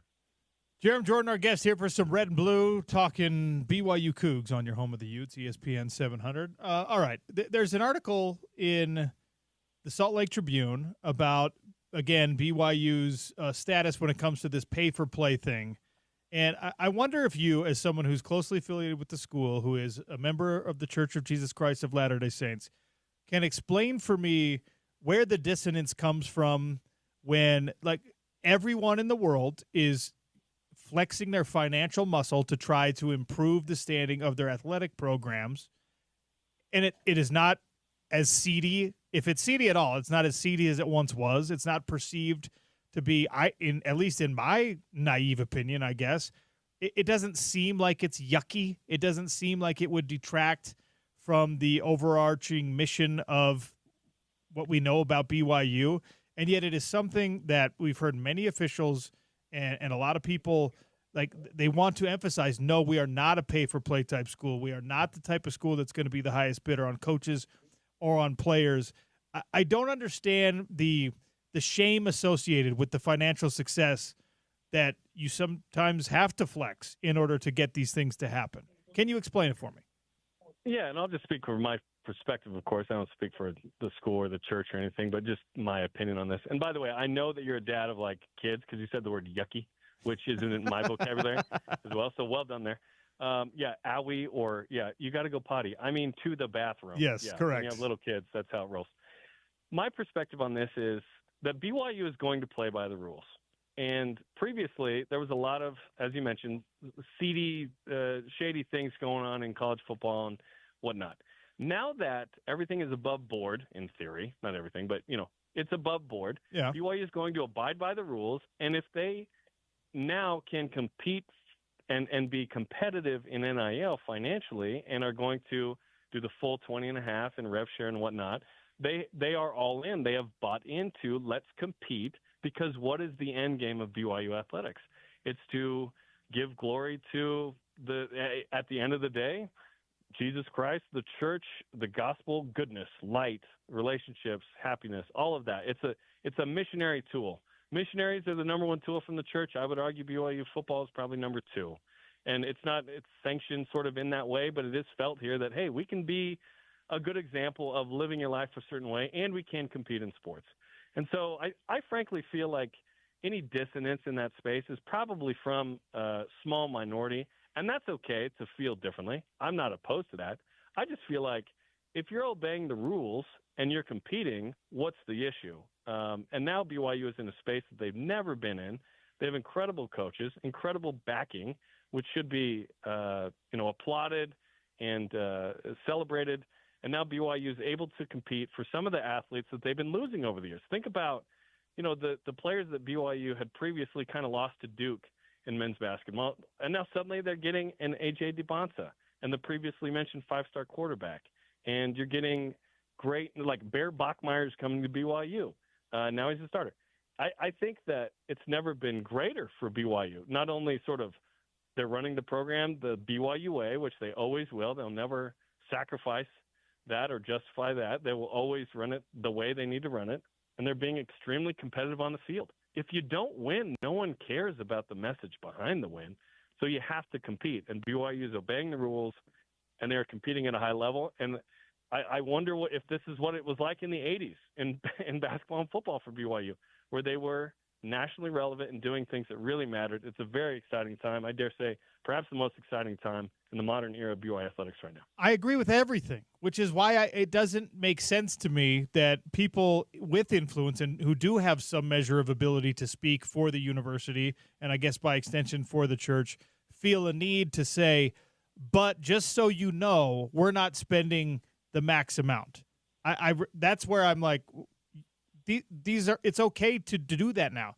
Like, you don't have to be quiet about how much money Ryder Lyons is getting or about what AJ DeBonce is getting from the school, because it's not illegal. It's part of that's why that's where my confusion comes from, because everything you just said, you articulated it so well. It's like you're playing within the rules, and the ends kind of justify the means if you're using this as a missionary tool, and like you bring more people to your message, and it is a positive message based on victories, and absolutely that is empirically true. That's scientifically proven that when a football team wins more, enrollment goes up, and there's more exposure, and there's more people are asking questions about, hey, what's BYU about? What are these Mormons about? All that stuff. So if that is the positive outcome you're looking for, I don't know why you say, but we're not spending as much on it as you think we are. That's where I'm like, okay, why do you feel the need to make that clarification? I don't expect you to have that answer. I'm just clarifying my own stance on it. Yeah, and I don't feel like all the intricacies and the means of all that necessarily matter as much as the end game, which is, okay, are you obeying the rules? Are you winning games? Are you creating great people in addition to great players? Like, all of this is happening. I would argue the greatest missionary ever is Jimmer Fredette. Like, it was Paul in the Bible, and then Jimmer took that over because his kind of social media influence, right, was crazy. Of just like, people know him and they know BYU because of it, and it's just awesome. And all of these good things can happen in this construct now. It's cool to see BYU lean in. They certainly didn't have to, but they chose to, and now they're seeing the beginning of what seems like a really awesome era that BYU's entered into, where they are crazy nationally relevant right now, and I look forward to watching it all play out. Text in 877-353-0700 if you agree with Jerem Jordan that Jimmer is the greatest missionary in the history of Christianity. That's the LDS hot take right there. That's some controversial takes from Jerem. He's Paul, what is this Bible doing? He wants. Paul's one of the goats too. He's on the Mount Rushmore. Jerem says he wants quarterbacks to be LDS again. All right. No, I don't. We clipped that and we're playing it over and over. And Jimmer's a better missionary than Paul, the apostle. All right. Hey. Gordon Monson is taking notes on all this, and the article will be out soon enough. Soon enough, it will. I talked to Gordon the other day at practice for like 20 minutes. I hadn't seen him in forever. Man, I haven't seen Gordon in a long time. I hope he's doing well. Gordon, I know you're probably a loyal listener to the show because you've always been a huge fan of mine, and I hope you're doing well. Jerem, thank you so much for your time. I love picking your brain. And next week we'll have actual games to talk about. That's exciting. Yes, we will. We may not have too deep from Utah, but we will have games. That's right. Don't you dare expect a too deep. What kind of a fool would put something like that out? When the injury report news came out, I could just feel the bristling from Kyle all the way down here. His whole case about like he needs uniformity, right? I'll report whatever you want me to report as long as everyone has to do it. And then it's like, okay, well, everyone in your conference has to do it. He's like, but the SEC doesn't, so I am still going to mess with this. It's like, what? Keeps going until it's the NFL and CFL. You know, it's just people want information, and I get it. He just wants to win. I get it. He wants to win. He doesn't want to give Jerem Jordan the advantage of knowing who the third string D tackle is. Isn't that funny? And frankly, that's mostly fall camp fodder. Once game one happens, we see who plays. It doesn't matter. The depth chart doesn't matter. Yeah, and I can't tell you how many times we've seen the printed depth chart, and you're like, wait, hold on a second. That's the wrong Mokafisi that I see out there. That's a different Calfusi than I expected. Yeah, we care a lot about things that suddenly we don't care about once the game's played in August. Yeah. So it's all good. We're almost there, everybody. We're almost there. Oh, we are almost there, Jerem. Thank you. We'll talk again next week. Thanks, Sean. Jerem Jordan, BYU Sports Nation, BYU insider, obviously. The Bear Bachmeier thing is fascinating because for those who don't know, he's a big old boy. He's a true freshman, but as Jarom mentioned, I think he's 6'3". It's like 225. He played linebacker. He was recruited as a linebacker. Big Andre Karolinko fan. He wearing number 40. You know what? We'll take a break. Wearing number 47 is just, what are we doing? I have to get this in before the break. Alma the Younger is rolling around in his grave at Jimmer Fredette. My goodness. There you go. You think Alma the Younger's coming for that number 1 missionary of all time sort of title? From beyond the veil. Yeah. Absolutely. He's just like, who's this Jimmer fool? Never even heard of him. Well, yeah, you're not even counting all the souls I'm saving on the other side here too. Okay, Jimmer isn't doing any of that yet. You don't know. You don't know what Jimmer's doing. All right, don't make assumptions. What a line from Jerry. I have bad news. Jeff Schwartz scheduling conflict. Shoot. We wanted to get the UFC review from him. That's the only thing we were going to ask. Or not UFC, PFL, excuse me. Wow, James. My bad. Wow. We want to get the MMA PFL fight night review from him. That's the only reason we're going to have him on the show. That's too bad. We're never bringing him on again. And by the way, I will give you more clarity on what I was talking about with Jarom from the article in the Salt Lake Tribune. I probably threw that at everyone, and they're like, "What does he mean? What is he talking about?" So we'll get into some of that. We'll also talk about why you just can't stick with number 47 as a QB. It's the Sean O'Connell Show on ESPN 700 and 92.1 FM.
Live Night Events presenting the 2025 Granary Live Concert Series powered by Nightingale College and Murdoch Hyundai, Utah's #1 Hyundai dealer.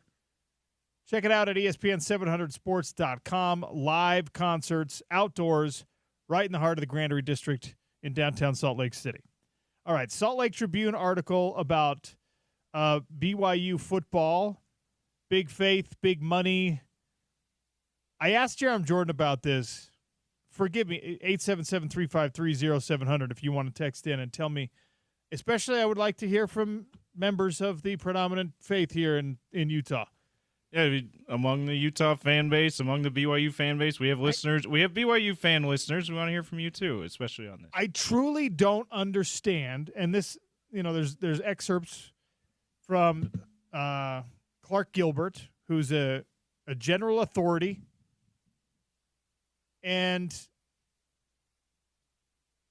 his quotes all point to the same thing. We don't want the spending that happens right now in college football to get us to move away from BYU's, the university's core principles, which, of course, are supposed to be hand in hand with the actual church's core principles.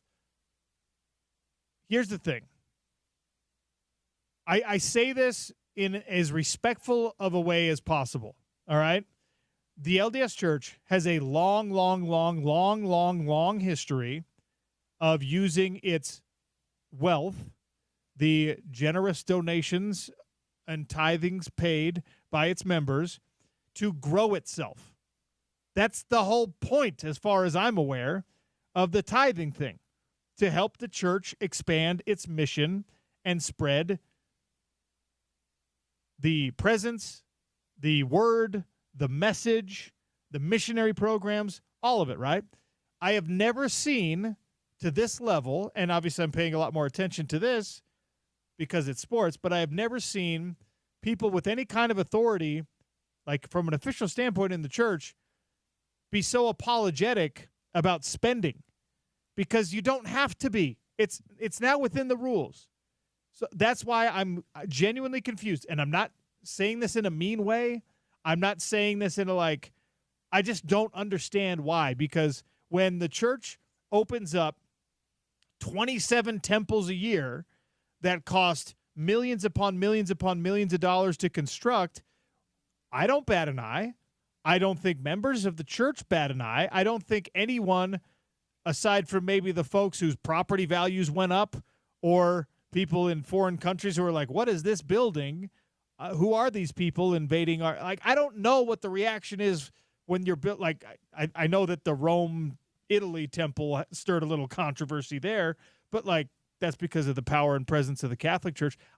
I just don't know, when the church goes out and says, the LDS Church goes out and says, hey, we're going to spend $100 million on expanding this land holding that serves our purpose, or we're building a BYU satellite campus, or BYU Hawaii is getting a revamp or whatever. All of that costs money. The church is insanely successful from a financial standpoint, is in a great position. Some people don't like the tax-exempt status and the fact that there's, $100 billion or whatever squirreled away. That's not what we're talking about here, though. What we're talking about is a reaction from authorities in the church and at BYU saying, yeah, we have money and we're using this money, but that's not why people want to be here. No, stop it.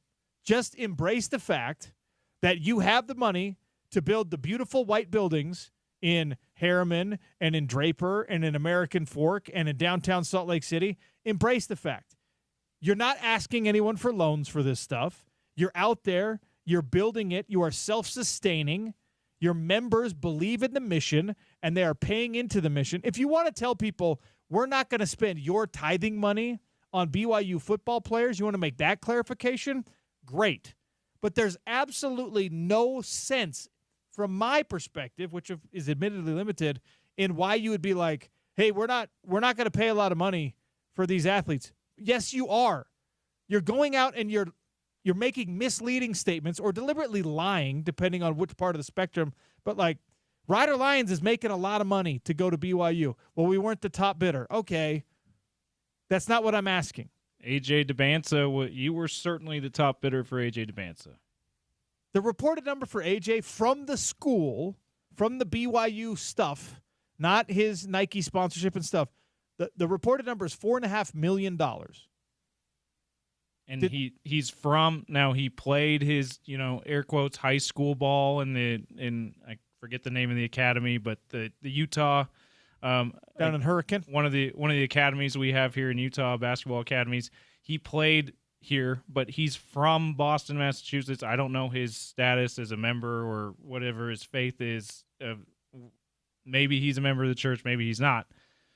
Like, that guy didn't have much business a guy of that talent didn't have much business putting BYU at near the top of his list, with next to North Carolina, Kansas, the other blue bloods, and then choosing BYU if he didn't have that much money coming to him from members or members of the church or those are the donors who are BYU fans, BYU donors who may or may not be part of the members of the church. Like that, that's absolutely different from what people like Clark Gilbert in this article that was quoted in this article were saying about BYU's stance in getting athletic talent to the school. If it were 2003, I would fully understand why Clark Gilbert would be going out there and saying, "Hey, no, we're not paying AJ DeBanza to come here. That would have been against the rules. The rules. We want to conduct ourselves with integrity. We do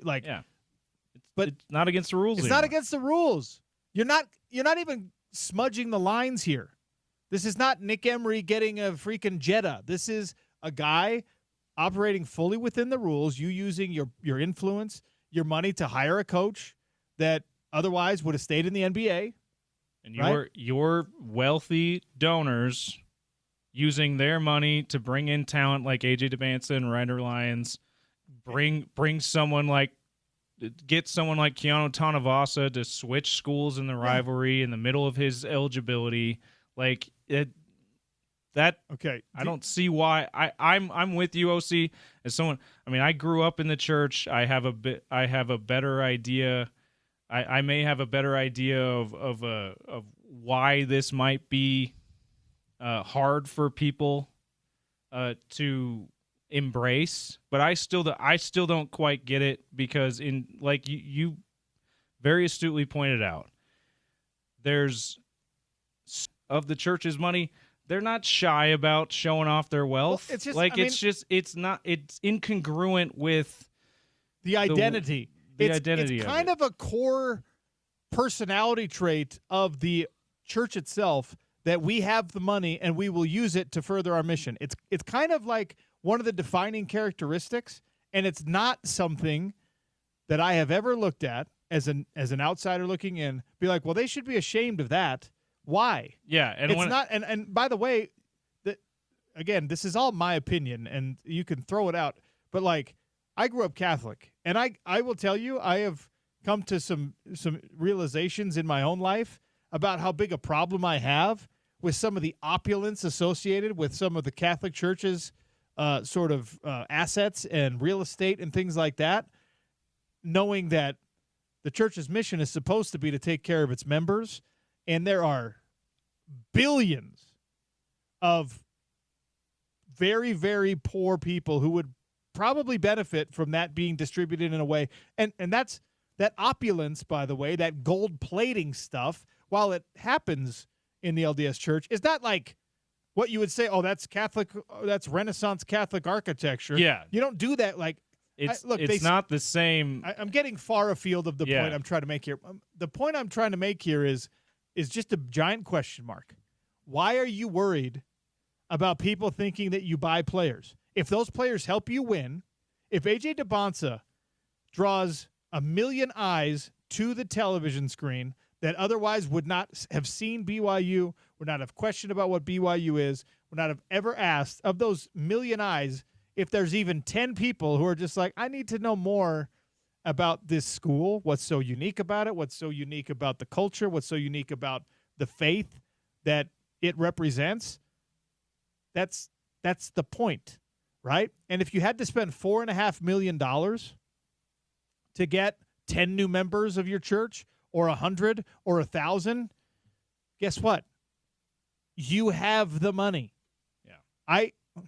And again, like, it's not coming from places that you as the institution have said for a long time, we are not going to use it. We're only going to use this money for certain things, building buildings, facilities, aka tithe has such a why it's such a problem for them to embrace this. Like, they don't have to imagine? They don't have to be arrogant and flaunt it, but they don't have to be.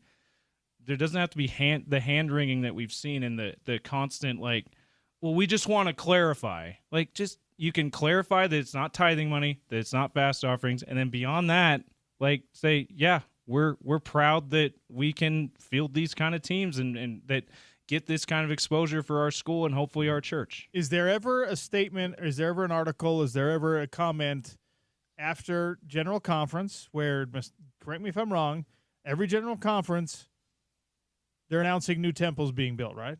There's at least, I mean, there's probably some that there haven't been a temple announcement, but it's basically everyone. Is there ever, or has there ever been after that, like some official, some equivalent to some general authority coming out and saying, well, I just want you guys to know that this temple we're building in Manila, we bought the land at a discount. And we weren't the highest bidder. The labor costs are going to be like, what are you doing? It just doesn't make sense. Yeah, and it frustrates we weren't the crap highest out of bidder me. for this temple lot. It that we weirdly, it very strangely is the most counterproductive statement that, like, because it, instead of being like, hey, you know what? We have waited a long time so that we could play within the rules and bring BYU athletics to where we wanted to be. We had to wait until the rules caught up. Because guess what? You've had the money the whole time. If you wanted to, you could have been Alabama 30 years ago. You could have been LSU. You could have been Florida. You could have been, here's a bag of cash, Cam Newton. Yeah, and if you're willing to do the bagman thing, you could have done that. They could have done it forever, and they didn't. And it would make a lot more sense if you went out and you said, hey, now we're allowed to do this, so watch what we can do. Because we have a loyal fan base, and we have a lot of money. We can pay the coaches. We can pay the best coach in the country if we want to. We like Kalani Sitake, so we're, instead of going out and trying to get Nick Saban, we're going to have Kalani Sitake be our guy, and we're going to pay him well. We're going to pay his staff well. It's so weird to be ashamed of your success, to be self-conscious about it. And oddly, it comes off as like more off-putting. Yeah. No. Just be honest. Just be clear. Hey, guys, we waited until we could play by the rules because we didn't want to be rule breakers because we're BYU.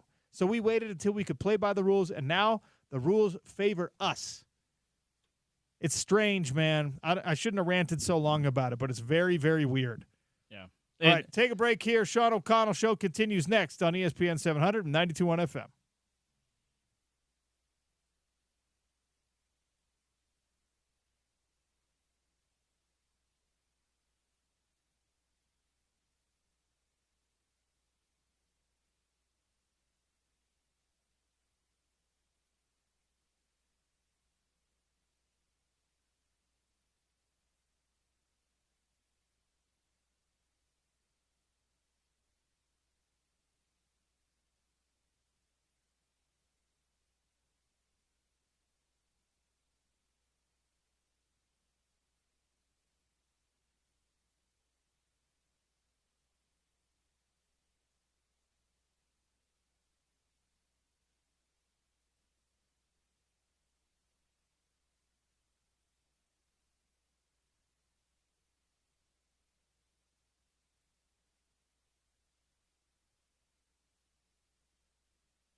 I don't know how much attention you're paying to NFL preseason football, but if you're a fan of Utah high school football, which heads into week 2 this week, you probably have some awareness that Jackson Dart played some high school ball here and is now in the NFL. And Jackson Dart is putting up some numbers, man.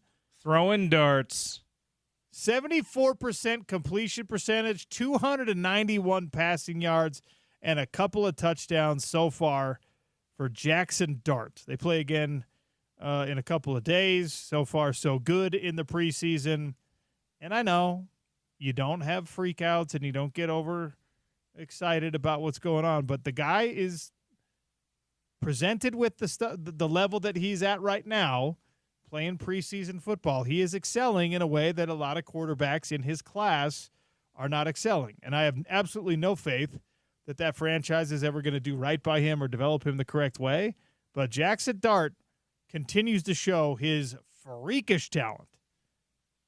Yeah, he's been awesome. I question for you, Scott Mitchell, when he filled in last week for you, he flat out said Jackson Dart is the guy that probably should be the Giants starter, but they're probably going to go with Russell Wilson because Brian Daboll is looked at to be on the hot seat, and you don't.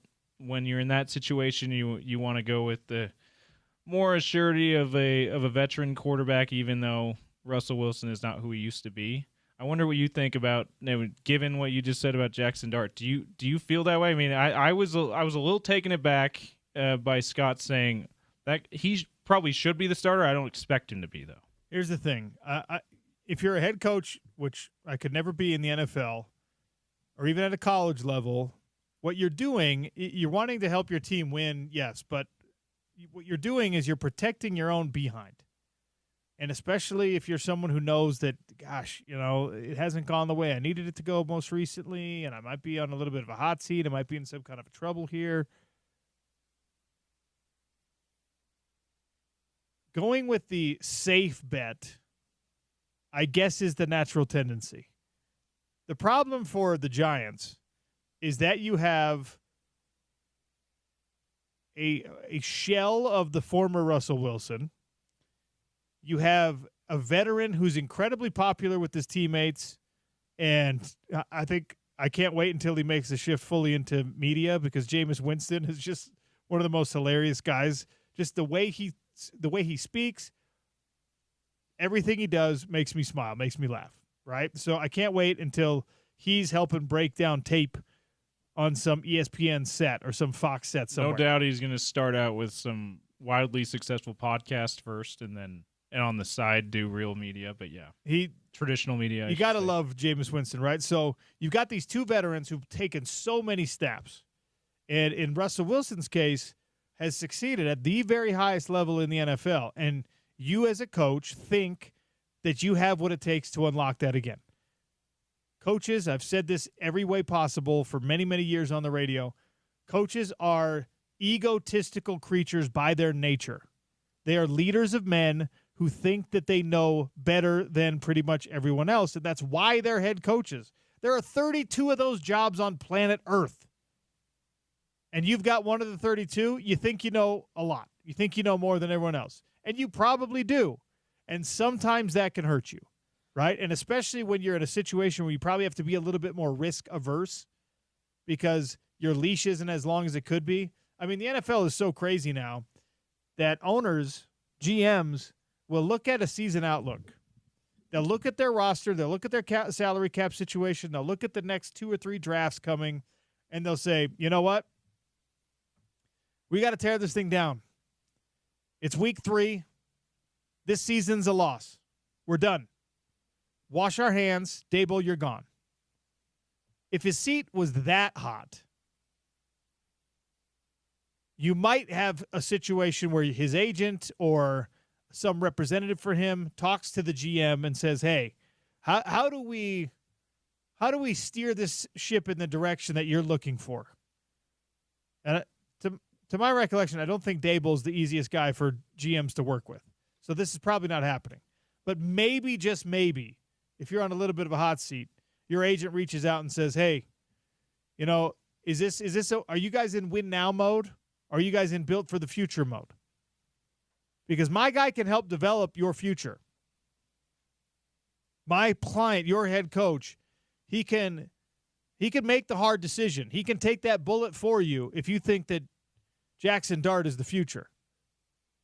If you, the ownership group, if you, the GM, are interested in seeing what this kid can do, Russell Wilson isn't good enough anymore for people to really get mad if you sit him down in favor of the young guy with the upside. Now, he's not good enough to save Brian Daboll's job. I can't say from any level of experience, but I'm generally a pretty careful and conservative person when it comes to job security. I'm generally someone who's like, you know what, like, yeah, you want to communicate that you want that coach to get more chances. I want to guarantee my future more than I want to like try to seize on some skyrocketing moment in the present. Yeah. I'm it's probably a bad way to be, but I would have a hard time being like, hey, we're doing this thing where Russell Wilson, a long-established veteran who has certainly past his prime, is not who he used to be. He's still serviceable. He's still solid. He's probably not as committed and not as interested as he used to be, and has been a bit of a punchline as of late. But that's a guy who knows how to play the game at this level. I'd have a hard time sitting that guy down in favor of a rookie on the rise, as incredible as the arm talent is, because if you're Daboll, you've been around the game long enough to know that, like, it's just incredibly difficult to seize on opportunities like the Washington Commanders have right now, like the 49ers presented themselves with. I'm looking at the rest of the Giants roster, and I'm going, we don't have what those guys have. We don't, especially with the 49ers situation. I can't put Jackson Dart out there with the best roster in football right now and lean into his success. So I'm going to be asking too much of this kid potentially. But the talent is there in a way that I'm like, gosh, I have to debate whether or not I think the experienced guy is going to be the old man I sink my ship with, or if it's better to take the risk and bet on the potential upside of this young guy who, again, preseason is only so much of the story, and he's been watching them all practice, and who knows how many reps Jackson Dart is even getting because you've got 3 other quarterbacks there, including 2 veterans. I might be like, you know what? I'm probably getting fired anyway. I might as well go out on my shield, go down swinging, try to make something happen with this young cat. I truly don't know how risk averse Daboll has to be right now. Yeah, that's the conversation that Scott and I had last week when Scott brought this up, filling in for you.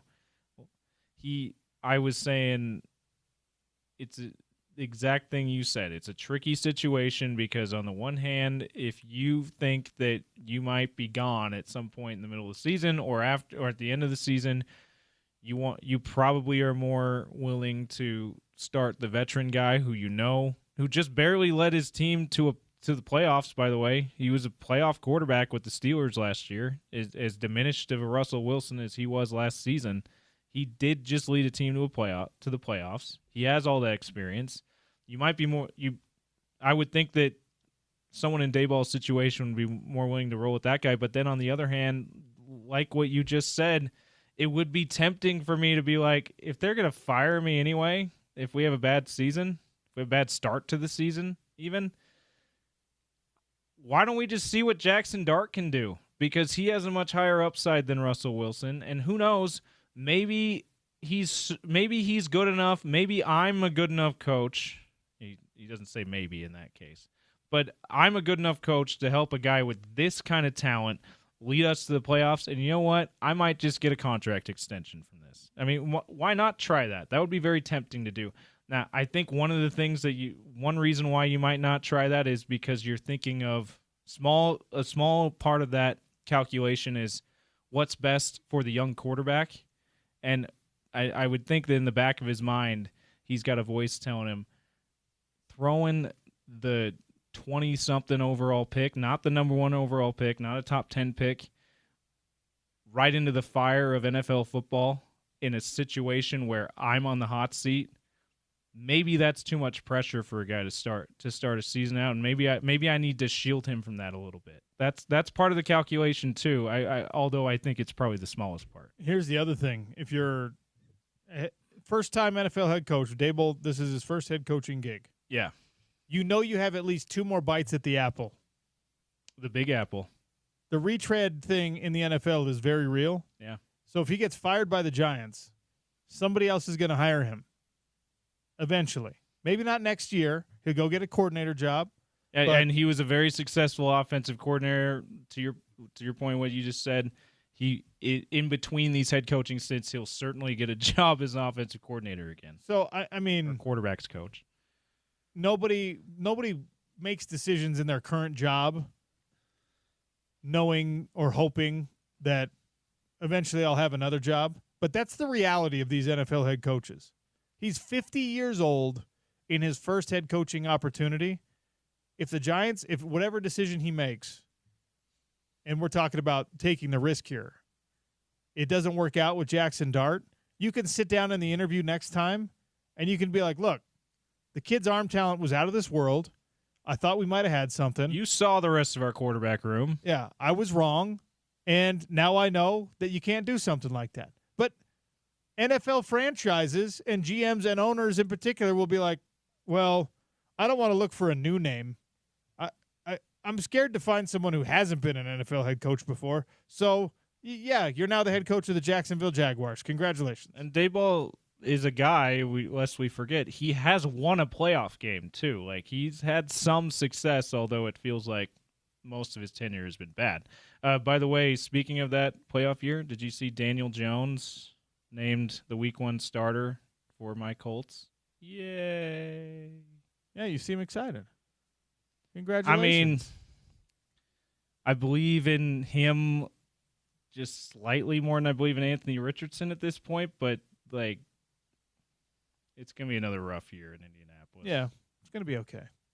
But it's all right. Eventually listen, they'll have a good quarterback. It's going to be a really good quarterback class coming out in in next year's draft. There's the hope again. There we go. But apparently not including Arch Manning. So he always. Yeah, in 2 years we get the next Manning to lead the Colts franchise. How about that? All right. Way overdue. Got to take a break here on the Sean O'Connell Show. Before we do, a reminder that September 27th, we've got Canna Fan Fest in the heart of Salt Lake City at the Granary Live. One-day festival, live musical performances, Crooked Kings, Changing Lanes, Analia Brown, and much more. ESPN700sports.com for all the information. They got the full lineup, ticket links, all that. It's a celebration of cannabis culture, music, and community. Canna Fan Fest, the first annual, right here in Salt Lake City at Granary Live, September 27th. All right, I have a question for all of you out there about Isaac Wilson, who has been named quarterback number 2 at the University of Utah. We also have some sound from Spencer Fano and from Devin Dampier after yesterday's practice. Don't go anywhere. It's the Sean O'Connell Show on Utah's #1 sports talk, ESPN 700 and 92.1 FM.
Devin Dampier with a little station promo there. How about that? Our first conversation with Devin Dampier will be played on Thursday.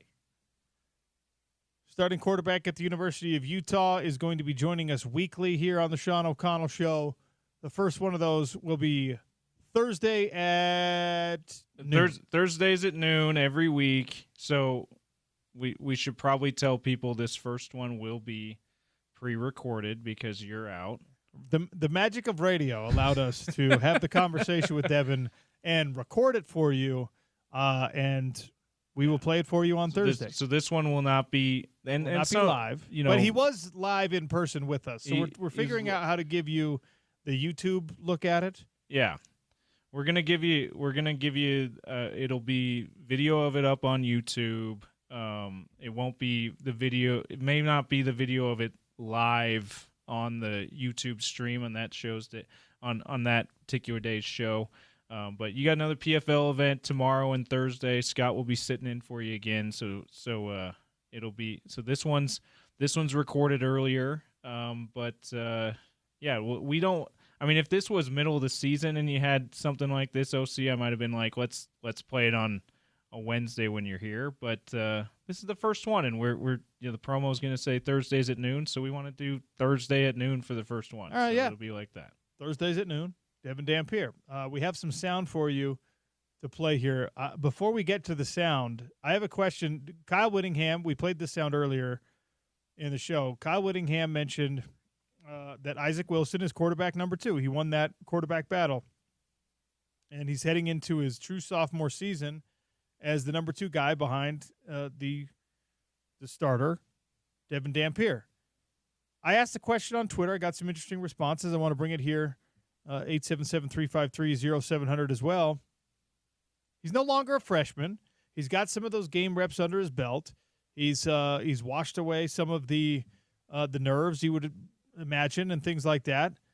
If it comes to it, and I'm knocking on wood, I'm doing every superstitious thing possible, nobody wants to see a situation in which Utah has to go to Isaac Wilson. But the numbers show that it's actually very rare for any school. Utah especially has trended this way recently, but it's actually pretty rare for any school in college football to have the same quarterback every single game all year long. It doesn't happen. It's like 20 schools a year have that luxury, have that luck with health. Now, the best situation is when you get the same guy all year long. The more likely situation is you have a quarter here and there, or you have a game where, you know what, he's a little bit banged up. He could probably go if we needed him to, but we're playing Cal Poly this week, or we're playing Weber State this week, or we're playing, I don't know, Wyoming, and we're gonna go with a conservative approach here. Now that he's a little bit older, he's a little bit more experienced, and he has won another battle, and he has earned this spot again as the number 2 quarterback. Do we as Utah observers, fans, watchers, trust that Isaac Wilson, if called upon, could do what John Hayes did for you, what Bryson Barnes did for you, what Brett Ratliff did for you, what a bunch of guys in relief over the years at the University of Utah had Drew to do. Lisk in the COVID season. And get you a couple of wins. I'm not talking about can this guy be the dude that takes you to the promised land. I'm talking about can he hold the water for Devin Dampier and for Jason Beck's offense if he has to start, or if he has to play like 3.5 quarters of a game. Can he be the next the next Ferrari Luke Batari? Can he be undefeated record as a backup I mean, quarterback? and you can tongue-in-cheek it all you want, but it's a real question. Do you trust that your backup can win you a game if needed? Because that's the whole point. Your backup isn't supposed to be the guy that carries the team to 10 wins. Your backup is supposed to be the guy that, if called upon by necessity, he can maintain form. He can keep you on the tracks. You're not going to ask him to do everything that the starters asked to do. You're not going to make him, go out there, hopefully, and lead 3 game-winning drives. But is he a guy that's just going to take care of the football, not turn it over? Do we believe enough in the growth and advancement of Isaac Wilson from freshman year to sophomore year that if it really came down to it, you're like, yeah, that guy can do this, especially in this offense, especially when he doesn't have to think at an NFL level just yet. It's going to be a little bit easier. These are concepts that he was able to run something similar in high school. A little bit of spread, a little bit of hybrid. Like, he knows this. This is what got him the scholarship in the first place.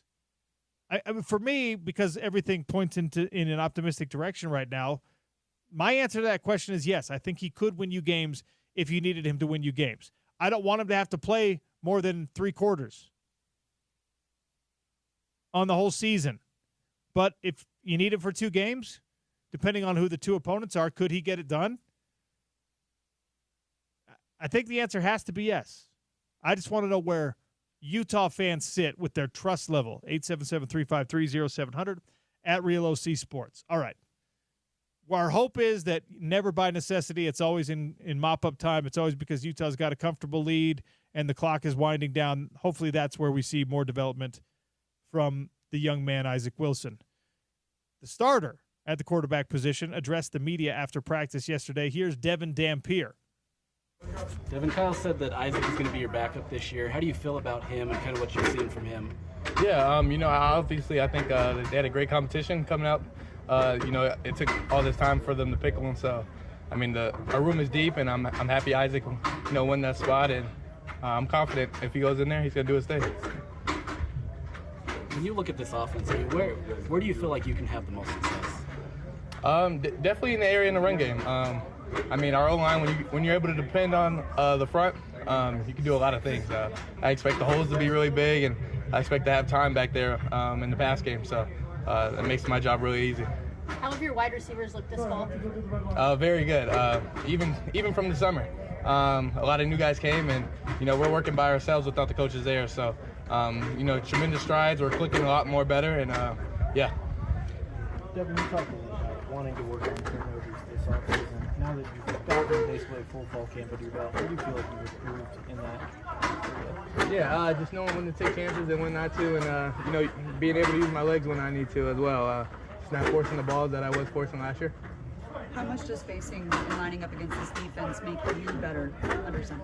Yeah, it's so hard to tell people like how much you appreciate that, because it's in there in the game it's a lot easier than what I've been going against. So it's definitely a huge help for sure. You have a lot of offensive weapons. Who stood out the most this fall?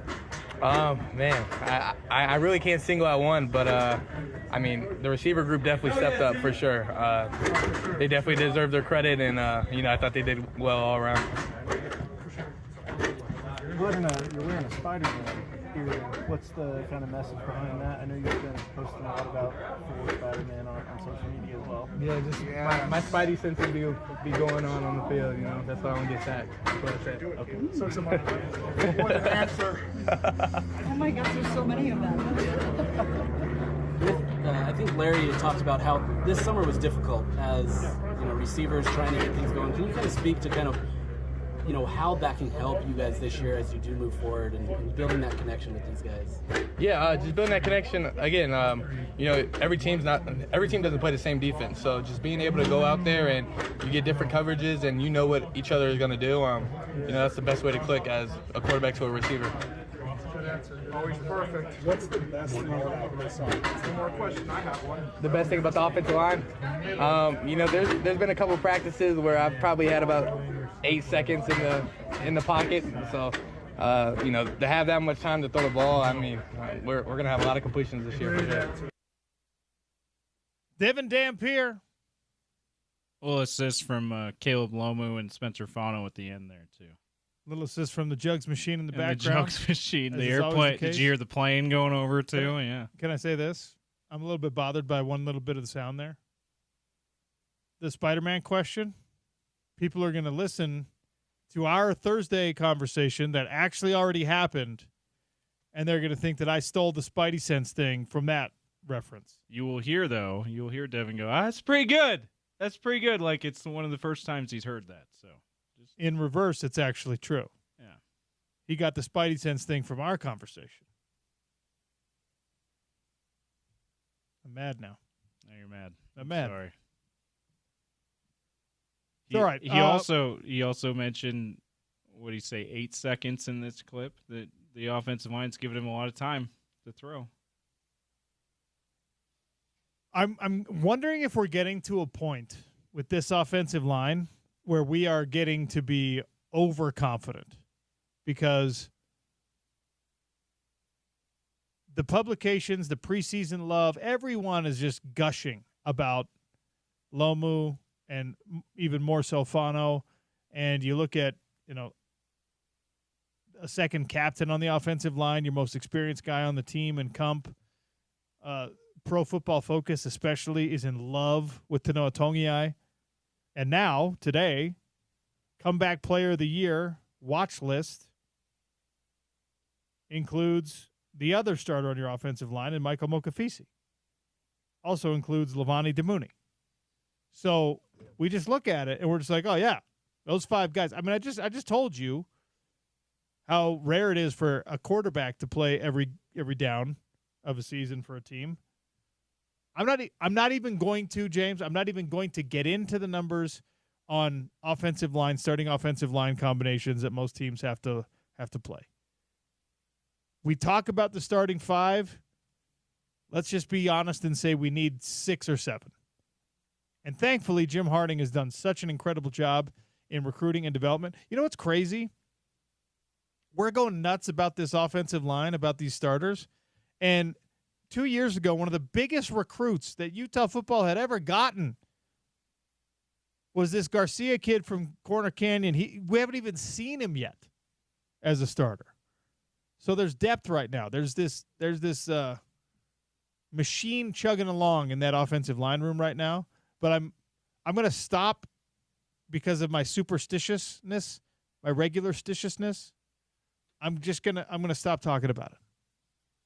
Yeah, I mean, they're going to get tested, as we've been talking about. They're going to get tested right away. This whole team is, against a Power 4 opponent to start the season, too. So that's the bright side of things, is like we should know, in less than 2 weeks now, 11 days from now, we should have an idea at least if this offensive line is going to live up to the hype.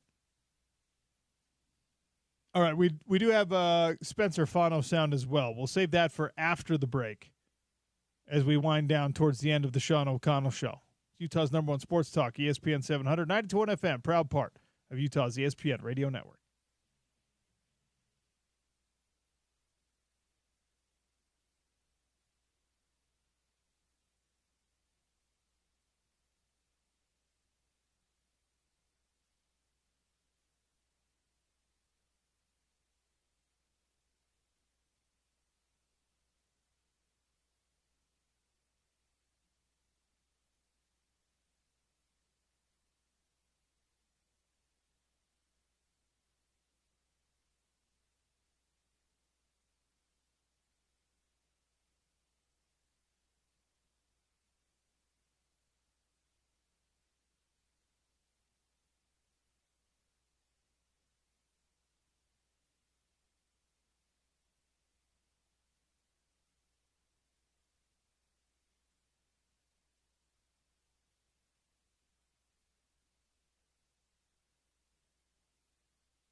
Sean O'Connell Show here. We just gave you Devin Dampier sound from practice yesterday. Earlier in the show, we gave you Kyle Whittingham's comments, which included references to his QB number 2, Isaac Wilson. I asked the question, do you trust Isaac Wilson to win you a couple games? In 2024, he played 9 games. He completed 56% of his passes. He had 10 touchdowns on 1,510 yards. He did throw 11 interceptions, but even your start of this year was a 1-to-1 touchdown-interception ratio guy. Different animal, different story. A lot more productive in the run game, obviously. Those are not apples and apples numbers, but when you expect growth, that would be the first place to expect growth, in the reduction of those turnovers. And I really do think that if this coaching staff, who had every reason to turn their back on Isaac Wilson, especially when he said, hey, I don't want to be here anymore, I'm going to go in the transfer portal, when they embrace him, they bring him back, they allow him to engage in a battle through spring and now into fall camp with the Zerbrug kid who didn't factor in at all, with Bird Ficklin, who's a freshman they're very, very high on, and they allow him to emerge as the number 2 quarterback, that means something. In an era of college football where when someone comes in and plays for you and it doesn't work out, a lot of times both coach and player want to move on. The coaching staff did not want to move on. And now he's back, and he's your number 2 quarterback. So, I don't know. There's something to be said for that. I think he's going to be better if he gets to play this year. And even as I say that, I kind of don't want to see him play this year. Yeah, so. you definitely don't. All due respect, we love you, Isaac. But we definitely don't want to see you play that much because you don't want just simply nothing really to do with Isaac. It has more to do with you don't want your backup quarterback to play very much. You want the starter to play every game if possible, or at least, 90% of the games. So that's as much as you might, like you, OC, might trust that he's grown enough where they can truly rely on him to win a couple of games if absolutely called upon. You'd rather not have him be called upon. I personally, I land on the side of I say no, but not because I don't think that he's improved, and that I disagree with the assertions you just made, OC. But just because I feel like I need to see it first, especially because it's a new offense, especially because there's still so much uncertainty as to how good this offense actually will be, not how good we hope it will be. And I kind of need to see the growth before I can say, you know what, I trust that he's grown enough that they can rely on him. It is significant, though. The point you make is significant that they recruited this Jason Beck and his new offensive coaching staff, along with Kyle Whittingham. They recruited Bird Ficklin to come in, and Isaac beat that guy out. They got Brandon Zerbrug out of the transfer portal from Oklahoma. He beat that guy out to the point where he wasn't even talked about in spring or so far in fall camp. So that's significant enough of a sign that he probably has grown quite significantly, just to the point where you can really trust him to win 1 or 2 games if absolutely needed. I'm not sure if I'm there yet until I see it. It's also, by the way, it's on the coaches, if that situation emerges, to put everyone in a situation where they're set up for success. Yeah. You have to be able, as a player, you got to be able to go out and execute a successful game plan, but it's the coaches that have to come up with that successful game plan. And if this offense is more attuned to Isaac's skill set, then hopefully everything, if indeed it gets there, will be copacetic. Now, I promised you Spencer Fano sound from practice yesterday. Let's see, he's appeared, I think, now on 3 preseason All-American lists. He's trending in the right direction from a conversational standpoint with everyone that is around Utah football. One of the things that can happen but has not seemingly with Spencer is when the hype comes, the motivation disappears, and he seems hungrier than ever. Here's Spencer Fano, post-practice. Everyone gathered. Hi, guys. How are we? So do you agree with what Devin said? The best part about you guys, the O-line, giving him that much time to throw? That's cool, but the more fun parts are on run blocking, in my opinion. So it's a lot of fun there. Obviously, we've heard a lot about how this offensive line could go. Where do you see this offensive line now versus maybe even at the start of fall camp? Honestly, I would say just we're really deep. I think our O-line's really deep. Like, if one dude goes down, there's not going to be a lot of drop-off. You know, God forbid that happens, but we're pretty deep, and we got 10 solid ball players on the O-line. Number one O-line in college What would you football. say of Caleb Lomu and his development this camp? He's still there? Caleb sucks. Caleb Lomu has some incredible development in this camp, you know. Got much bigger and stronger, as you can probably tell. Look at those muscles on him. I think that's where the development has come the most. Yeah. You know that confidence, man. He's hydrating, he's getting bigger and stronger. You go up against the D-line every day. How'd you evaluate the defensive line so far? They just get after it every play. Those dudes, they get off the ball fast and they don't stop. I think we got guys with incredible motors and just incredible ball players, our DNs. Look, when it's fano-on-fano violence, who wins the most? Silly question. You know the answer to that one. 12 weeks to go. How close to game ready are you guys? I don't know. I feel like we're never a complete product, so we're just plugging along, trying to get there. So I don't know how close to game ready we are. I just know that we have more to improve on. How have you seen this offense grow from maybe, the start of fall camp to now? I feel like a bunch of dudes are just playing freely. I mean, I think it might have taken a second for a lot of guys to learn the offense just because it's new for everybody. But from the beginning of fall camp, everybody has it down by now. When you put together like successful plays on offense, you start to gain a rhythm. How would you kind of describe, the rhythm that you guys have gained on the offense side of the ball this camp? Oh, it's awesome. I mean, we start pushing the ball. I mean, I just start singing, I start singing when we're pushing the ball. It's good energy. I feel like we just feel like we know that we're just going to keep moving, So we get a good drive going. It's incredible energy, you know what I'm saying? What's this song that you're singing? It kind of depends. Today was Bad Romance. Yeah, it depends on what I was listening to before. Are you having any fun? I'm having a lot of fun. Yeah, that's what I do. Yeah, having a lot of fun. You talked about the depth. Who are a couple people that are standing out, kind of behind the starting five? I would say there's definitely, I think Keith Olsen is a huge one. Zeraway, Reese, Toa. Shoot, I'm trying not to forget any names. Literally everybody. Everybody's been killing it. Roger Alderman. Damn, I'm going to forget somebody. Sorry. If the coaches are going to release a depth chart, and that was another piece of news that Kyle Whittingham seemingly gave post-practice yesterday, that, we've got our two deep established, but we're probably not going to make it public. We're just going to go with who's available, who's not available, which is the rule now established by the Big 12 Conference. Real injury reporting starting 3 days before the actual game day. You're supposed to have, it's out, questionable, no, out, doubtful, questionable. I think probable is in probable, there too. And then I guess just available. Yeah, I think, yeah. So you got your statuses in the drop-down menu, and you have to report. You have to have a real injury report.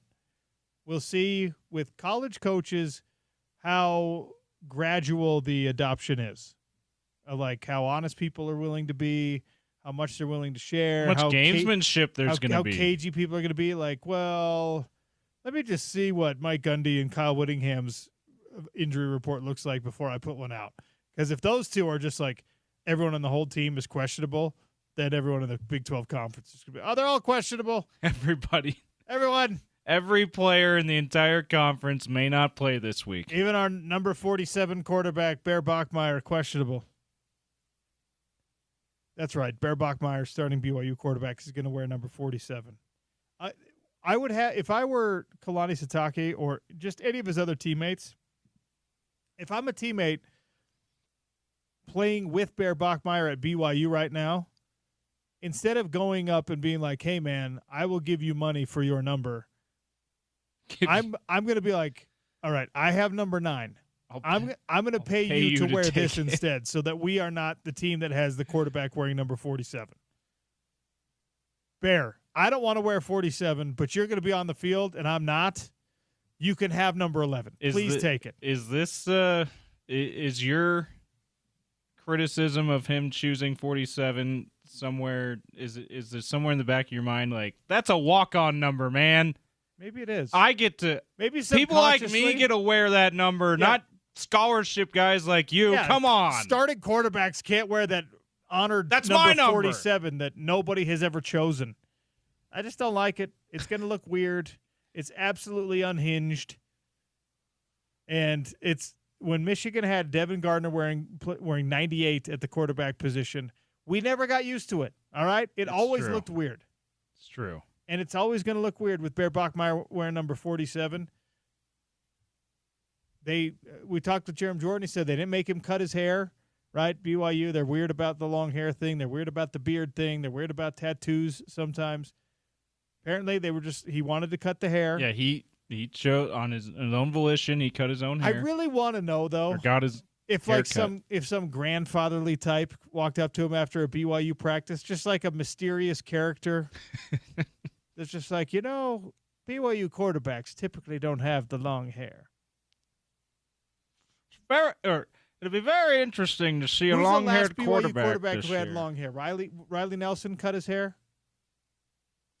I couldn't even tell you. Riley Nelson had long hair, and there was a discussion about whether or not how appropriate it was for a quarterback at BYU to have the long hair, and he ended up ultimately, if I'm not mistaken, cutting his hair. 877-353-0700. Message board geniuses. Say, hey, I'll give you your hair back. We'll sign an affidavit. You can have a beard card. Just don't wear 47. 47.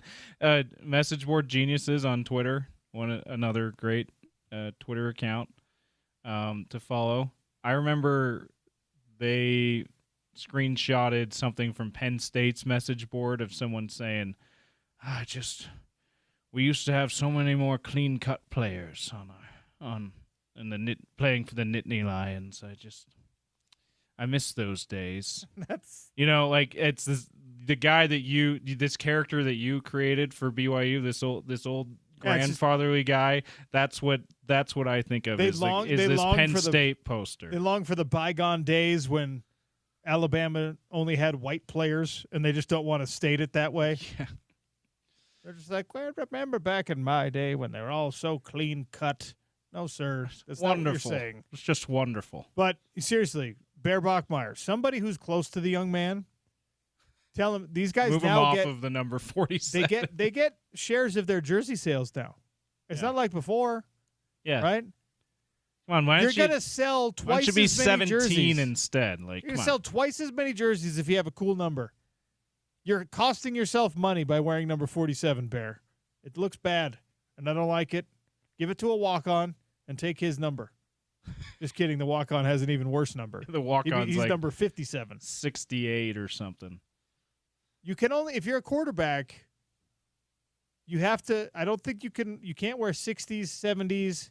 You can wear 80s. You can wear 90s. And basically anything else is fair game? I guess, 47. Everything else. I think, did BYU... Now, the other odd-numbered quarterback that I know of in college football is another former Corner Canyon guy, Devin Brown, who's with Ohio State, and he's been seemingly the third-string quarterback since he got there, although very talented coming out of high school and everything, highly touted recruit. He's number 33. At least 33 is a cool number, though. Yeah. Like Patrick Ewing wore 33. Yeah, Larry Bird. Alonzo Kareem, Mourning. Tons of great, tons of Hall of Fame basketball players wore 33. Made it cool. It feels a lot more like a cool basketball number than a cool football number, though, especially for a quarterback. Okay, best NFL player to wear number 33, Tony Dorsett. Okay, Sammy Baugh. Just slinging Sammy Baugh. Also, O.J. Simpson, you don't want to wear his number. Yeah, come on now. What about to wear 47? John Lynch. Yeah, there you go. Yeah, all right. And dude. then the only cool NBA player to wear 47, Andre Kirilenko. Andre Kirilenko. Maybe that's where it comes from. AK-47. Let's go. All right. Before I take a break, I want to remind everybody that going on right now, Stansbury Park Golf Course has great rates, 18 holes for $45 and only $50 on the weekend. Right off I-80. It's super easy to get to. But because it's over there a little bit, it's going to take you the same amount of time to drive to Stansbury Park as it does to pretty much any place in the suburbs, but way less crowded at Stansbury Park, which means your pace of play goes a little bit faster. The greens look great. They roll true. The weather has been absolutely incredible. Get out to Stansbury Park Golf Course. Lock in a tee time before they're gone. Great rates, gorgeous greens, minutes away. Book your tee time at stansburypark.gov/golf course. stansburypark.gov/golf course. Tell them OC sent you. And remember, there's water traps on almost every hole. So when you spray in those brand new Pro V1s into the pond, don't blame me. You just got to get your game dialed in. We'll give away some Big Willie's gift cards next. Well, gift card next on the Sean O'Connell Show, ESPN 700, 92.1 FM, proud part of Utah's ESPN radio network.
All right, Big Willie's gift card. If you know the answer to our trivia question today, 877-353-0700 at Real OC Sports on Twitter. But you got to text in to win the Big Willie's gift card so you could take advantage of their hot lunch specials this week.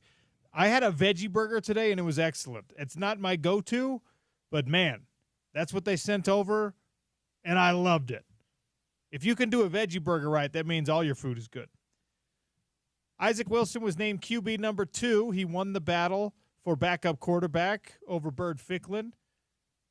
For the gift cards, 877-353-0700. How many touchdown passes did Isaac Wilson throw for the Utes last year? Simple, easy. Get yourself a Big Willie's gift card. 877-353-0700. The Drive and Spence Checketts are up next, and Spence is here in studio with me. Hey. Hello, Sean. How are you? I'm great. Any surprise that young Isaac Wilson was named QB2? Not a ton of surprise, although I will say this. It's we got to get used to this sort of hero's journey kind of situation in college football, where a guy who has a really rough outing as a freshman, not all by his own fault, but probably some by his own fault, and then wants to leave the program and enters the transfer portal, ends up back and now in a position, as good a position as he could have been in. They brought in a guy to be the obvious starter, and that's the case, obviously, with Devin Dampier.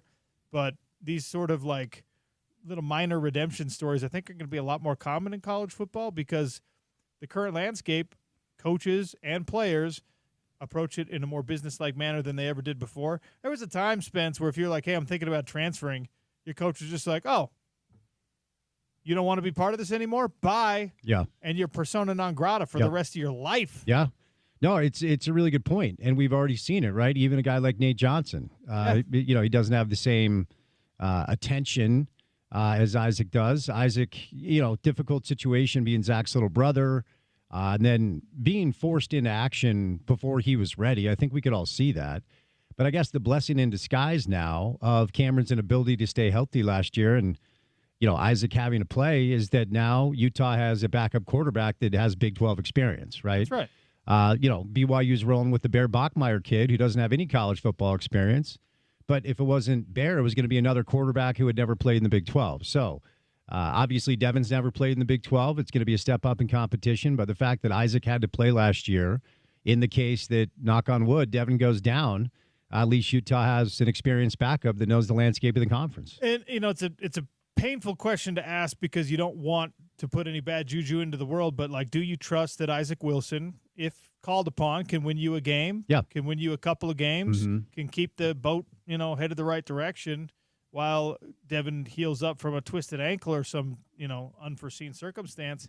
And the reality is, like, backup quarterbacks have to play in college football. Yep. Even if it's a quarter at a time or a series at a time. Do we trust Isaac Wilson now? We have to retrain our collective Utah fan brains to say, all right, blank slate, different year, different offense, different kid, because he's been through a lot. Yep. And that changes who you are as a competitor. Well, and Devin yesterday during media availability said there are times he's had 8 seconds in the pocket to throw.